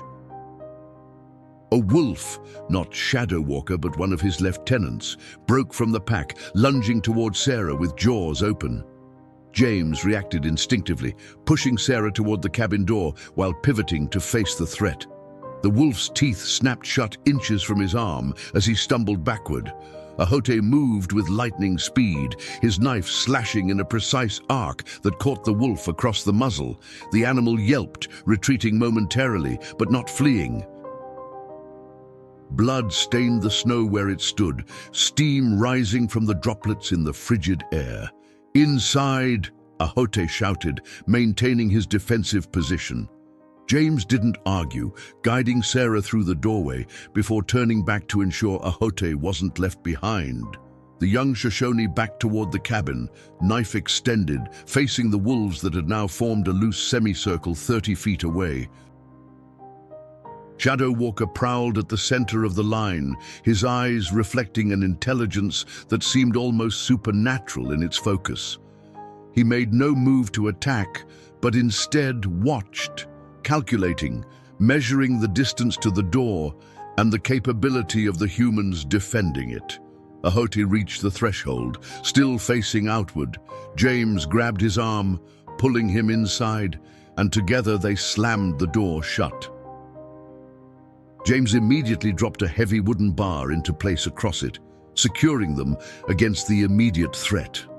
The cabin's interior was cold and musty, but blessedly free of snow and wind. A crude stone fireplace occupied one wall, a rough-hewn table and chair the only furniture. Dust covered every surface, and cobwebs hung from the low-ceiling beams, undisturbed for seasons. Sarah had sunk onto the floor, her back against the wall, the baby clutched to her chest. Her face was alarmingly pale, her lips tinged with blue. James knelt beside her, alarmed by her condition. "Sarah? Sarah? Stay with me." Her eyes fluttered open, focusing on him with effort. "So cold," she whispered. "The baby's cold too." Ahote had already moved to the fireplace, checking the chimney for blockages before searching the cabin for anything that might serve as fuel. He found a small stack of split logs in a corner, dusty but dry, and some kindling beneath the crude table. "Need fire," he said, working quickly to arrange the materials. "It need warm now." James helped Sarah to a spot closer to the fireplace, removing his coat to wrap around her and the baby for additional warmth. Outside, wolves circled the cabin, occasionally throwing themselves against the walls or door, testing for weaknesses. Their howls and growls created an unsettling backdrop to the humans, desperate efforts to create warmth and safety. Ahote struck his flint, sending sparks onto the carefully arranged tinder. After several attempts, a small flame took hold, gradually spreading to the kindling. He fed it patiently, adding larger pieces of wood only when the fire was established enough to consume them. As warmth slowly began to fill the cabin, Sarah's condition improved slightly. Color returned to her cheeks, and she was able to unwrap the baby enough to check on him properly. The infant squirmed and fussed, but showed no signs of serious cold exposure. "He's all right," she reported, relief evident in her voice. "Just hungry and uncomfortable like the rest of us." James squeezed her shoulder gently, then turned to help Ahote secure the cabin's other vulnerabilities. The single window was shuttered from the inside, though gaps between the boards allowed cold air to seep through. They found some old sacking in a corner and used it to stuff the largest cracks, reducing the draft somewhat. The wolves continued their siege, their frustrated growls occasionally punctuated by the sound of claws scrabbling against the wooden walls. Shadow Walker's distinctive howl rose above the others at intervals, seeming to direct their efforts toward different parts of the cabin. "They're coordinating," James observed grimly, "testing every side for weakness." Ahote nodded, his expression serious. "Shadow Walker led many hunts. Know how to break into settler cabins, know how to wait. How long will they keep at it?" "Until they find way in," Ahote replied simply, "or until bigger prey come." The implication hung in the air between them. Unless something changed, unless some other, easier target presented itself, the wolves would continue their pursuit, driven by hunger and the intelligence of their leader. As night fell completely, the storm arrived in full force. Snow lashed against the cabin in horizontal sheets, driven by wind that howled even louder than the wolves. The temperature inside the cabin remained barely tolerable despite the fire, which they kept deliberately small to conserve their limited supply of wood. Sarah nursed the baby, humming softly to soothe him. The infant, perhaps exhausted by the day's journey, fell into a deep sleep after feeding, his tiny face relaxed in the flickering firelight. Sarah herself fought against exhaustion, her eyes drifting closed, only to snap open again at every unusual sound from outside. "You should rest," James told her, sitting beside her on the floor. "Ahote and I will keep watch." "How can I sleep with them out there?" she asked, though her body was clearly desperate for rest. "Because you must," James replied gently. "For the baby, for yourself." "We need you strong tomorrow." Sarah reluctantly nodded, allowing James to arrange some sacking on the floor near the fire to create a makeshift bed. She lay down with the baby nestled against her, and despite her anxiety, exhaustion claimed her within minutes. James joined Ahote at the table, where the young Shoshone was using the point of his knife to draw a map in the thick dust. He outlined their current position, then indicated the route they would need to take the following day. "Still far?" James asked quietly. "One more day," Ahote replied. "If weather clear, if wolves don't delay." James studied the crude map, committing it to memory in case they became separated. "And your people, they're definitely in this valley. They haven't moved on because of the storm." Ahote shook his head confidently. "Winter camp, same place many years. Good protection, good hunting." He traced a finger along the route. "Tomorrow we cross open ground here, dangerous. Wolves see us from far, but no choice." "We'll face that tomorrow," James said. "For now, we should take turns sleeping. You first. I'll wake you in a few hours." Ahote seemed about to protest, then nodded, recognizing the wisdom in conserving strength. He moved to a spot near the door, positioning himself between the entrance and the sleeping forms of Sarah and the baby. Even in rest, he maintained his role as protector. James settled in for his watch, stoking the fire carefully to maintain its warmth without depleting their wood too quickly. The wolves had gone eerily quiet outside, though he could occasionally hear movement in the snow around the cabin. The storm continued unabated, rattling the shutters and finding its way through 100 tiny cracks in the cabin's construction. As he sat in the flickering firelight, James found himself reflecting on the extraordinary series of events that had brought them to this moment. 2 days ago, his greatest concern had been reaching the settlement and returning with supplies before the baby arrived. Now he was huddled in an abandoned trapper's cabin with his wife, their newborn son, and a Shoshone healer who had saved all their lives multiple times over. The baby stirred in his sleep, making a small sound that immediately drew James's attention. He moved closer, watching the tiny face that combined his features with Sarah's, Ahote James Mitchell. The name still felt strange on his tongue, but right in his heart. A bridge between worlds, as Ahote had said. James glanced at the sleeping Shoshone, noting how young he looked in repose, the stern lines of his face softened by sleep. Despite his youth, Ahote carried himself with the dignity and wisdom of someone far older, perhaps a result of the responsibilities he had assumed after losing his grandmother, or perhaps simply his nature. Outside, Shadow Walker howled once more, a long, eerie sound that seemed to carry a message beyond mere animal communication. The other wolves answered, their voices blending into a chilling chorus that made the hair on James's neck stand on end.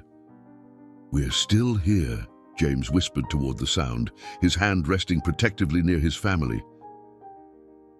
"We're not giving up." The night deepened around the isolated cabin, the storm and wolves maintaining their siege while inside, 3 adults and a newborn child created an unlikely alliance. A small pocket of warmth and humanity in a wilderness that showed no mercy to the unprepared or the unlucky. And somehow, despite everything, there was hope in that tiny structure, hope that burned as steadily as the carefully tended fire that kept death at bay for one more night. Dawn arrived with unexpected clarity, the storm having exhausted itself during the night. Sunlight streamed through gaps in the cabin's shutters, casting narrow beams across the dusty floor where the small family slept, huddled together near the dying embers of the fire. Ahote stood at the window, peering through a crack in the boards at the transformed landscape outside. Snow lay in sculptural drifts against the cabin walls, with the wind having carved them into fantastic shapes that glowed golden in the early light. "Wolves," James asked quietly, careful not to wake Sarah and the baby as he rose to join Ahote. "Gone," Ahote replied, though his tone suggested this wasn't necessarily good news. For now, James looked through another gap in the shutters. The snow around the cabin bore evidence of the pack's presence, paw prints, areas where the wolves had dug at the foundation, even marks where they had leapt against the walls. But the animals themselves were nowhere to be seen. "They're hunting," James guessed, replenishing their strength. Ahote nodded grimly. "Will return stronger. More hungry if they don't find easier prey." The implications were clear. The wolves' absence offered a window of opportunity to continue their journey, but if they delayed too long, they might face an even more desperate and dangerous pack upon their return. Sarah stirred, awakened by their hushed conversation. The baby remained asleep against her chest, his tiny face peaceful despite their precarious circumstances. She sat up carefully, wincing at the stiffness in her body from sleeping on the hard floor. "What time is it?" she asked, her voice rough with sleep. "Just past dawn," James answered, moving to help her to her feet. "How are you feeling?" Sarah considered the question seriously, taking stock of her condition. Sore, tired, but better than yesterday. The rest helped. She looked toward the window where Ahote still stood watch. "And the wolves? Gone for now," James explained. "Ahote thinks we should use this opportunity to move on." Sarah nodded, adjusting her clothing to check on the baby. He stirred but didn't wake, his color good, his breathing steady. "He seems well, all things considered," she said with relief.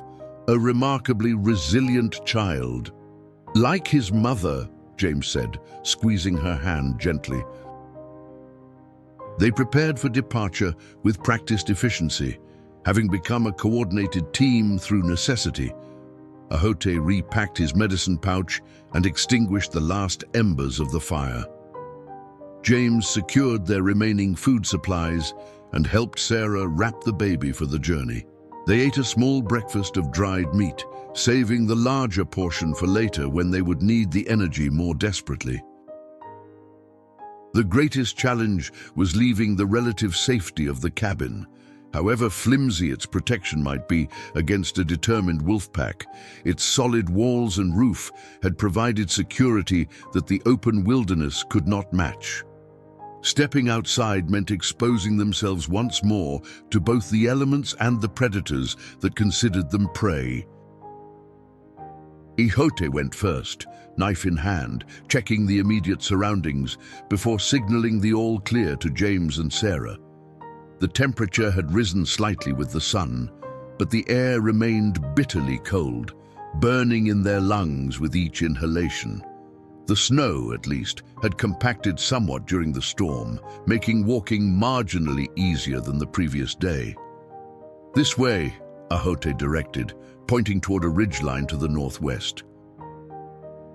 "Across, open ground quick, then forest again, safer." They set out at a steady pace, James again supporting Sarah when needed, though she moved with greater strength than the day before. The baby, thankfully, remained quiet, either sleeping or calmly alert when awake, as if somehow understanding the necessity of silence. The open ground Ahote had mentioned proved to be a broad meadow, perhaps half a mile across, covered in pristine snow that sparkled blindingly in the morning sun. Under different circumstances, it might have been breathtakingly beautiful. Now, it represented their greatest vulnerability, a space where they would be completely exposed, with nowhere to hide should the wolves return. "And we cross together," Ahote instructed, his eyes constantly scanning the tree line on all sides. "Stay close, move steady, not too fast, not too slow." They paused at the edge of the meadow, gathering their courage and strength for what might prove the most dangerous leg of their journey. Sarah adjusted the baby's wrappings one final time, ensuring he was securely fastened against her body. James checked that his knife was loose in its sheath, ready to be drawn in an instant if needed. "Ready?" Ahote asked, meeting each of their gazes in turn. They nodded, and as one, they stepped out of the protective shadow of the forest and into the exposed meadow. The going was easier without trees to navigate around, but the snow was deeper here, reaching mid-calf in most places and occasionally dipping to knee height where drifts had formed. They maintained a tight formation, with Ahote slightly ahead, James and Sarah side by side behind him. No one spoke, conserving breath and maintaining vigilance. They had covered perhaps a third of the distance when Ahote suddenly stopped, his body tensing like a bowstring drawn taut. James and Sarah froze as well, following his gaze toward the northern edge of the meadow. There, emerging from the trees like grey shadows, came the wolves. They moved in a disciplined line, spreading out as they entered the meadow, effectively cutting off the humans' path forward. At their center, distinct even at this distance, prowled Shadow Walker, his scarred muzzle and white chest patch unmistakable. "They waited for us," James said quietly, fighting to keep his voice steady. "They knew we would come this way." Ahote nodded once, his expression grim but unsurprised. Shadow Walker, smart. Patient, he scanned the meadow quickly, assessing their options. Too far back, too far forward, must stand and fight. The wolves, sensing that their quarry had spotted them, abandoned any pretense of stealth. They advanced steadily across the snow, spreading into a loose semicircle that would allow them to attack from multiple directions simultaneously. James counted 12 animals, fewer than before, but still overwhelming odds for 3 humans, one of whom was weakened from childbirth and another barely more than a newborn. "What do we do?" Sarah asked, her arms tightening protectively around her son. Ahote reached into his pack and withdrew a small bundle wrapped in leather. He unwrapped it quickly to reveal 3 objects: a curved knife with elaborate carvings on the handle, a small pouch of what appeared to be red powder, and a slender bone whistle. "Sacred weapons," he explained, handling them with reverence. "Grandmother's gifts for greatest need." He looked at James and Sarah, his expression solemn. "This is greatest need." He handed the curved knife to James. "Protection knife. Cut with this, wound don't heal for wolf." To Sarah, he gave the pouch. "If wolves come close, throw powder at eyes, blind them." The whistle he kept for himself, hanging it around his neck on a leather cord. "Last defense," he said simply. The wolves had drawn closer, now just 100 yards away and still advancing. Shadow Walker had dropped back slightly, allowing 2 younger males to take the lead. Sacrificial pawns, James realized, meant to test the humans' defenses before the main attack. "Form circle," Ahote instructed. "Sarah in center with baby. James, you face north, I face south. Move together." They arranged themselves as directed, a tiny island of humanity in a sea of snow and approaching death. Sarah stood in the center, the baby clutched to her chest, her free hand holding the pouch of red powder. James and Ahote positioned themselves on either side of her, weapons ready, their backs almost touching to maintain the defensive circle. The wolves continued their approach, now close enough that James could see their breath steaming in the cold air, could make out individual features and the hungry gleam in their yellow eyes. They moved with the confidence of predators who knew they held every advantage: numbers, strength, speed, and the certainty that their prey had nowhere to run. "Hold steady," Ahote murmured, though whether he was reassuring himself or the others wasn't clear. "Wait for my signal." The leading wolves were now just 50 yards away, their pace quickening as they sensed the kill was near. James gripped the carved knife, its unfamiliar weight balanced by the strange sense of power it seemed to emanate. Behind him, he could hear Sarah's controlled breathing, each exhale slightly shaky but determined. 40 yards. 30. The wolves began to spread wider, preparing to circle and attack from all sides simultaneously. Shadow Walker remained at the rear, coordinating the assault with subtle movements of his head and tail that the other wolves responded to instantly. "Ready," Ahote said, his voice low but intense. When they charge," a sound interrupted him. Not the growl of wolves or the whisper of wind over snow, but something entirely unexpected in this wilderness. The distant report of a rifle, followed by human voices calling out in a language James didn't recognize, but Ahote clearly did. His head snapped up, eyes wide with sudden hope. "My people!" he exclaimed. "Hunting party!" The wolves heard it too. Several turned their heads toward the sound, momentarily distracted from their intended prey. Shadow Walker growled, attempting to refocus the pack on the humans before them, but the damage to their concentration was done. More rifle shots cracked through the clear air. Closer now. The wolves began to mill about in confusion, some still intent on their original prey, others uncertain in the face of this new threat. "Now we move," Ahote said urgently. Due toward the shots, slow, steady, together.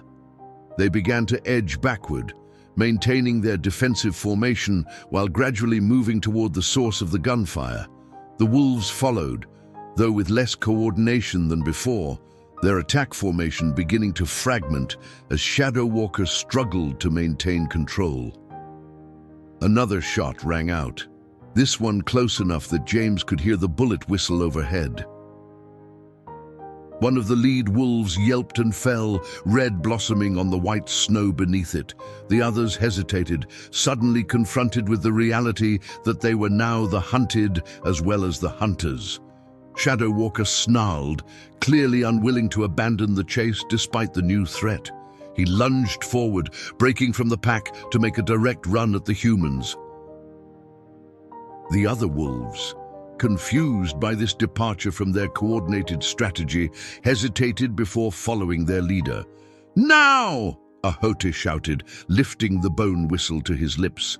The sound that emerged was unlike anything James had ever heard, not a whistle as he understood it, but a high, keening wail that seemed to pierce directly to the bone.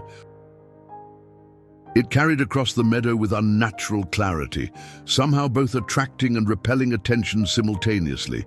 Shadow Walker faltered mid-stride, his powerful body suddenly uncertain. The other wolves stopped entirely, some even backing away as the eerie sound continued. Ahote maintained the note for what seemed an impossibly long time, his face straining with the effort, until finally he lowered the whistle, gasping for breath. In the silence that followed, another sound filled the void, the rhythmic pounding of hooves on packed snow. From the northwest, 5 riders appeared, galloping across the meadow toward them. They wore furs and carried rifles, their faces painted with bright patterns that stood out vividly against the white landscape. Shadow Walker assessed the new situation with the uncanny intelligence that had made him such a formidable adversary. With the riders approaching rapidly and his pack already disorganized, he made the decision that had kept him alive through many winters. With a final, baleful glare at the humans who had escaped him, he turned and loped away toward the forest, most of his pack following immediately. 3 wolves remained, either too hungry or too loyal to their leader to abandon the chase entirely. They circled warily, watching both the humans and the approaching riders, uncertain which represented the greater threat. The riders were close now, close enough that James could make out individual features beneath their fur hoods and painted faces. They were Shoshone warriors, young men armed not just with rifles, but with traditional weapons as well, lances, bows, stone knives similar to Ahote's. They called out in their language, Voices raised in what sounded like battle cries. Ahote responded in the same tongue, his words carrying clearly across the diminishing distance. Whatever he said caused the riders to raise their weapons and charge directly at the remaining wolves, who finally lost their nerve and fled after their packmates. The riders surrounded James, Sarah, and Ahote in a protective circle, their expressions a mixture of surprise, curiosity, and wary respect.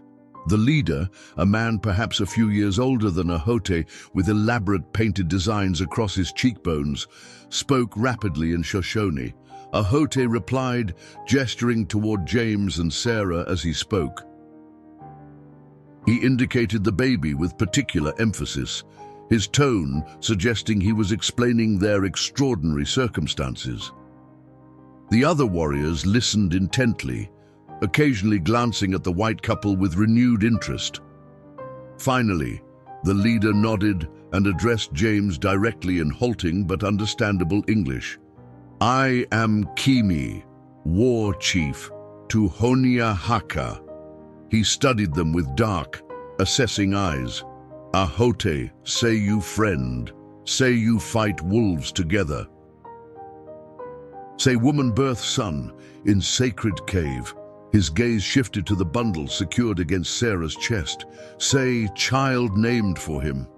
James nodded, maintaining the warrior's direct gaze. "All true. Without Ahote, my wife and son would be dead. I owe him a debt I can never repay." Keme considered this, then turned to Sarah with surprising gentleness in his expression. "You strong woman. Birth child, walk through snow, face wolves." He inclined his head slightly, a gesture of respect. "Our mothers will welcome you." Sarah managed a tired smile. "Thank you. We're grateful for your help." Keme turned back to Ahote, speaking again in their native language. Ahote responded, and after a brief exchange, turned to James and Sarah. "Keme say we ride to camp now, not safe here." He gestured to the warriors' horses. "Will you ride with them? I walk." "No," James said firmly. "We stay together. Sarah and the baby will ride. You and I will walk alongside." Ahote translated this to Keme, who raised an eyebrow but nodded his agreement. He issued orders to his warriors, who rearranged themselves to accommodate the new plan. One dismounted, offering his horse to Sarah. James helped her up, ensuring she and the baby were secure before stepping back. "We go now," Kemi announced. "Camp not far. Be there before sunfall." They set out across the remaining expanse of the meadow, the warriors forming a protective perimeter around the unusual party. James walked beside Sarah's horse, one hand resting on her leg to maintain contact. Ahote flanked them on the other side, occasionally exchanging words with Keme, who rode nearby. As they reached the far side of the meadow and entered the shelter of the forest once more, James glanced back at the tracks they had left in the snow, the confused pattern of wolf prints, horse hooves, and human footprints telling a story of pursuit, confrontation, and unexpected rescue. Somewhere in those forests, Shadow Walker and his pack still lurked, but for now at least, the immediate danger had passed. They had survived against extraordinary odds. They had found help when it seemed impossible, and soon they would reach the Shoshone winter camp, where new challenges, and perhaps new beginnings, awaited them all. The Shoshone winter camp revealed itself gradually as they descended into a sheltered valley, nestled between steep ridges that blocked the worst of the winter winds. Steam rose from natural hot springs that dotted the landscape, creating an otherworldly mist that hung in the air despite the cold.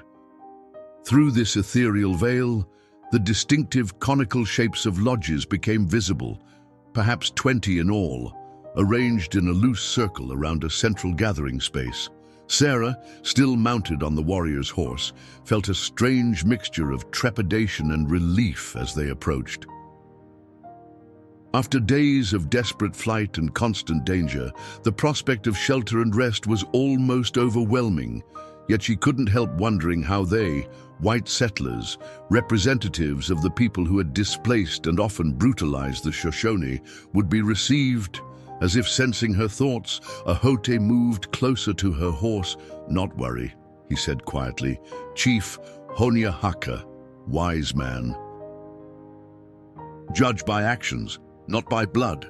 "I hope so," Sarah replied, adjusting her hold on the baby who had begun to stir against her chest. "For all our sakes." Their arrival did not go unnoticed. People emerged from lodges as the hunting party approached, their expressions shifting from welcome to surprise as they spotted the unexpected guests. Children pointed and whispered. Women gathered in small groups, their faces carefully neutral. Older men watched with the impassive patience of those who had seen many strange things in their long lives. Keme led them directly to the largest lodge at the northern edge of the circle. He dismounted and spoke briefly to two young men who stood guard outside, then gestured for the others to wait while he entered alone. Minutes later, he re-emerged and beckoned them forward. "Chief will see you now," he said, helping Sarah dismount with unexpected gentleness. The interior of the lodge was warm and smoky, lit by a central fire pit that cast dancing shadows on the hide walls. Furs and woven blankets covered the ground, and various tools, weapons, and ceremonial objects hung from the supporting poles. At the far side of the fire sat an older man, perhaps in his 60s, with a deeply lined face and long hair streaked with grey. Despite his age, he carried himself with unmistakable authority, his dark eyes sharp and assessing as the strangers entered his domain. To the chief's right sat a woman of similar age, her silver-streaked hair arranged in two long braids adorned with beads and small shells. Her hands, never still, worked a piece of leather with practiced motions, even as she studied the newcomers with open curiosity. Ahote stepped forward first, bowing his head respectfully before addressing the chief in their native language. He spoke at length, occasionally gesturing toward James, Sarah, and the baby. The chief listened without interruption, his expression revealing nothing of his thoughts. When Ahote finished, the lodge fell silent, save for the crackling of the fire and the soft sounds of the baby, who had awakened fully but remained mercifully quiet, his eyes wide as he took in the unfamiliar surroundings. Finally, Chief Honiahaka spoke, his deep voice resonating in the enclosed space. He addressed Ahote first, then turned his gaze to James and Sarah. "I am Honiahaka, chief of this band," he said in careful, accented English. "And Ahote tells me you have survived great dangers together, that wolves hunted you across many miles, that your son was born in our sacred healing cave with Ahote as midwife." He studied them closely. "This is unusual story." "But true, every word," James replied, meeting the chief's gaze with respectful directness. "Your kinsman saved my wife and child when others from our settlement refused to help. He risked his life repeatedly to protect us. Without him, we would not be standing before you now." Honiahaka nodded slowly. "Ahote is grandson of Kanti, our greatest healer for many seasons. Her wisdom flows in his blood." His eyes shifted to the baby, visible now as Sarah had loosened the wrappings in the lodge's warmth. "May I see the child born between our worlds?" Sarah stepped forward, carefully unwrapping the baby completely for the first time since their ordeal began. The infant blinked in the firelight, his tiny features scrunching momentarily before relaxing again. Despite everything he had endured, he appeared healthy and strong, his skin a warm pink, his movements vigorous. "His name?" the chief asked. "Ahote James Mitchell," Sarah answered, her voice clear and steady. to honor both the man who fathered him and the man who delivered him safely into this world. Something flickered in Honyahaka's eyes, surprise, perhaps, or approval. He exchanged a glance with the woman beside him, who had set aside her leatherwork to lean forward with obvious interest. "This is a pony, my wife and mother of our people," Honyahaka said, gesturing to the woman. "She would examine the child and his mother, if you permit." Sarah nodded, and a pony rose with fluid grace that belied her years. She approached Sarah, her hands gentle as she took the baby, murmuring soft words in her native tongue. Her examination was thorough but tender, checking the infant's limbs, eyes, and responses with practiced efficiency. When she finished with the baby, she turned her attention to Sarah, feeling her forehead, checking her pulse at the wrist and neck, lifting her eyelids to examine her eyes. Throughout, she maintained a running commentary in Shoshone that Ahote occasionally translated in whispered fragments. "She says the baby is strong, good spirit, no harm from the journey," he explained. "Says you are strong too, but need rest, healing herbs. Hot springs to recover fully." Finally, a pony stepped back and addressed her husband in their language. He listened attentively, nodding at certain points, before turning back to the visitors. "My wife says the child carries a special spirit, one foot in each world, like the stories of our ancestors," Honyahaka translated. "She says you, woman who walked through snow after birthing, have earned the right to rest among us." He shifted his gaze to James. "And you, man who stood with Ahote against Shadow Walker, have earned the right to be heard." James bowed his head in acknowledgement of the honor being offered. "We are grateful for your hospitality, Chief Honyahaka. We ask only for shelter until my wife and son are strong enough to travel, and then we will return to our home." The chief studied him for a long moment. "Perhaps, or perhaps new path waits for you." He gestured to the lodge entrance. "For now, rest, eat, heal. Tomorrow is time enough for decisions." They were shown to a smaller lodge that had been quickly prepared for them, a simple structure but warm and dry, with fresh furs laid out as bedding and a small fire already burning in the central pit. Food arrived shortly after, a rich stew of venison and wild roots, flat bread cooked on hot stones, and a tea that Ahote explained would help Sarah recover her strength and ensure plentiful milk for the baby. As they ate their first proper meal in days, members of the tribe came by in small groups, ostensibly to bring additional supplies, but clearly curious about the strange white family in their midst. Children peeked through the entrance flap, giggling when spotted and darting away only to return minutes later.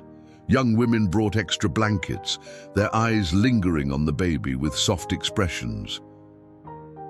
Warriors, including Kame and his hunting party, stopped briefly to nod in solemn acknowledgement of shared danger survived. Ahote visited last, bringing a special salve for Sarah's cracked and frostbitten hands. As he demonstrated how to apply it, his usual reserve gave way to something approaching excitement. "A pony asked me to continue your healing," he explained. "Great honor. She rarely chooses helper outside medicine women. She recognizes your gift," Sarah said, wincing slightly as the salve stung her raw skin before a soothing numbness spread through her fingers. "As do we." Ahote ducked his head, still uncomfortable with direct praise. "Tomorrow, if you strong enough, hot springs. Water heal what medicine cannot." After he left, Sarah and James settled on the furs, the baby nestled between them, finally safe and warm after their ordeal. The lodge was silent, save for the soft crackling of the fire and the occasional distant sounds of camp life continuing around them. "What happens now?" Sarah asked quietly, gently stroking the baby's downy head. And do we really go back to the cabin, back to the settlement where they were willing to let me die rather than help? James stared into the flames, his expression troubled. I don't know. The cabin can be repaired, made stronger against wolves or other threats. But the people, he shook his head, their minds won't change so easily. And what about Ahote? Do we just thank him and leave him behind? After everything he's done for us, everything he's come to mean to us, the question hung in the air between them, complex and without simple answers. The baby stirred, making small movements with his hands, as if reaching for something only he could see. Perhaps, James said finally, we don't have to decide everything tonight. Perhaps, as the chief said, we should wait and see what new paths might appear. The days that followed took on a rhythm unlike anything they had previously experienced. Each morning, a pony and a circle of medicine women would visit, checking on Sarah and the baby, bringing herbs and teas with healing properties that gradually restored her strength. In the afternoons, when the winter sun reached its zenith, Sarah would be escorted to the hot springs, where she soaked in the mineral-rich waters while other women held and cooed over the baby. James, meanwhile, found himself included in the men's activities. Not fully, not yet, but gradually with increasing acceptance. He helped repair lodges damaged by the recent storm, joined hunting parties where his tracking skills earned grudging respect, and spent evenings around the council fire, listening more than speaking as the elders discussed tribal matters. Ahote moved between these worlds with ease, serving as translator, cultural guide, and increasingly as friend. The formal reserve that had characterized his early interactions with the Mitchells softened into genuine affection. He took particular interest in the baby, often holding him while explaining Shoshone traditions and stories, as if determined that the child named for him would know both sides of his heritage. A week passed, then two. The baby thrived, gaining weight and strength daily. Sarah's body healed, the physical trauma of birth and their desperate journey fading to memory. James found himself waking each morning not with the urgent need to plan their departure, but with curiosity about what new understanding the day might bring. On the 15th day of their stay, as the wolf moon began to wane in the night sky, Chief Honyahaka summoned them to his lodge. Ahote accompanied them, his expression unusually solemn. The chief sat with a pony and two tribal elders, the lodge illuminated by multiple fires that cast a warm glow on the assembled faces. He welcomed them with formal dignity, waiting until they were seated comfortably before speaking. 15 days you have lived among us, he began. Enough time for us to know you, enough time for you to know us. He looked directly at James. In council, we have spoken of you, of the woman who bears pain without complaint, of the man who respects our ways without abandoning his own, of the child born between worlds. James and Sarah exchanged a glance, uncertain where this was leading. Your cabin stands empty, Honyahaka continued. Your settlement turns its back on you because you turned your face toward us. This puts you between worlds, like your son. He leaned forward slightly. And I offer you choice. Ahote translated the chief's next words carefully, ensuring nothing was lost in meaning. You may return to your people, rebuild your cabin, live as before, or... He hesitated, then continued. Or you may build new cabin here at edge of our camp. Not as Shoshone, for that you cannot be, but as friends who walk beside us. As teachers who help our young ones learn white man's words and ways, so they may survive the changes coming to our lands. The offer hung in the air between them, unexpected and profound. Sarah's hand found James's, squeezing tightly. "Why would you offer this?" James asked finally. "After everything white settlers have done to your people." Honyahaka's weathered face remained impassive, but his eyes held a depth of wisdom born from long experience. Because wolf does not see white skin or red skin when choosing prey. Storm does not spare one lodge and destroy another based on who lives inside. Nature teaches that survival comes through cooperation, not separation. He nodded toward the baby in Sarah's arms. "And because that child, born in our sacred cave, delivered by hands that carry our medicine knowledge, represents possibility I have not seen before." "What possibility is that?" Sarah asked softly. "That not all futures lead to war between our peoples, that perhaps, starting small, starting here, different path can be found." James and Sarah didn't need to discuss their decision. The look they exchanged contained all their deliberation, the memory of neighbors who had abandoned them in their time of need, the warm acceptance they had found among people they had been taught to fear, and the future they wanted for their son. "We would be honored to accept your offer," James said, his voice steady despite the emotion that threatened to overwhelm him. "Adi, and we will do everything in our power to prove worthy of the trust you've placed in us." Honyahaka nodded once, satisfaction briefly visible in his expression. "Then it is decided." He turned to Ahote, speaking rapidly in Shoshone. The young healer's eyes widened, and he responded with what sounded like a question. "What's happening?" Sarah asked quietly. Ahote turned to them, a rare, full smile transforming his usually serious face. "Chief says, I will help build your cabin. We'll continue teaching you our ways as you teach me yours." The smile deepened. "Says I am now Kiyia's uncle in our tradition, family by choice, not blood." That night, a celebration was held in the center of the camp. Drums beat a powerful rhythm that seemed to match the pulse of the earth itself.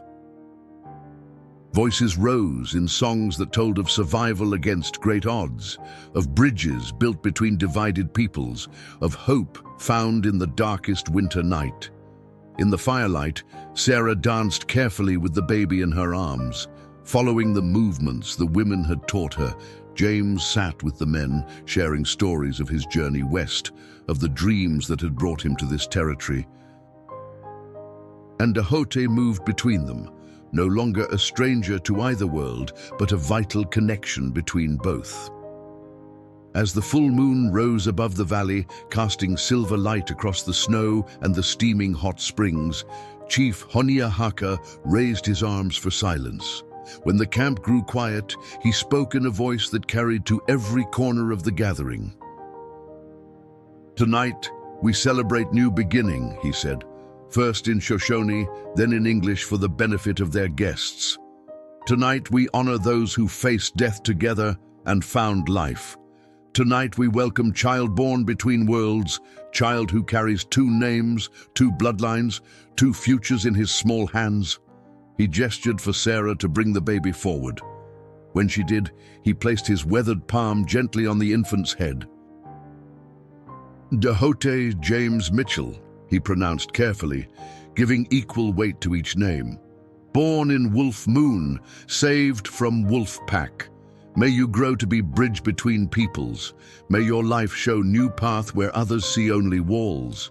The blessing complete, the celebration resumed, but something had shifted, something fundamental had been acknowledged.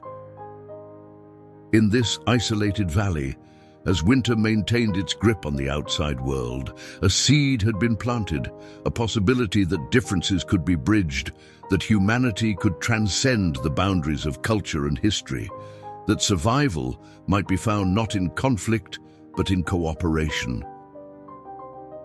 Years later, travelers in the Wyoming Territory would occasionally speak of an unusual settlement in a remote valley, a place where Shoshone lodges stood alongside cabins built in the white man's style, where children played together regardless of the color of their skin, where a medicine man trained in 2 healing traditions tended to all who needed care.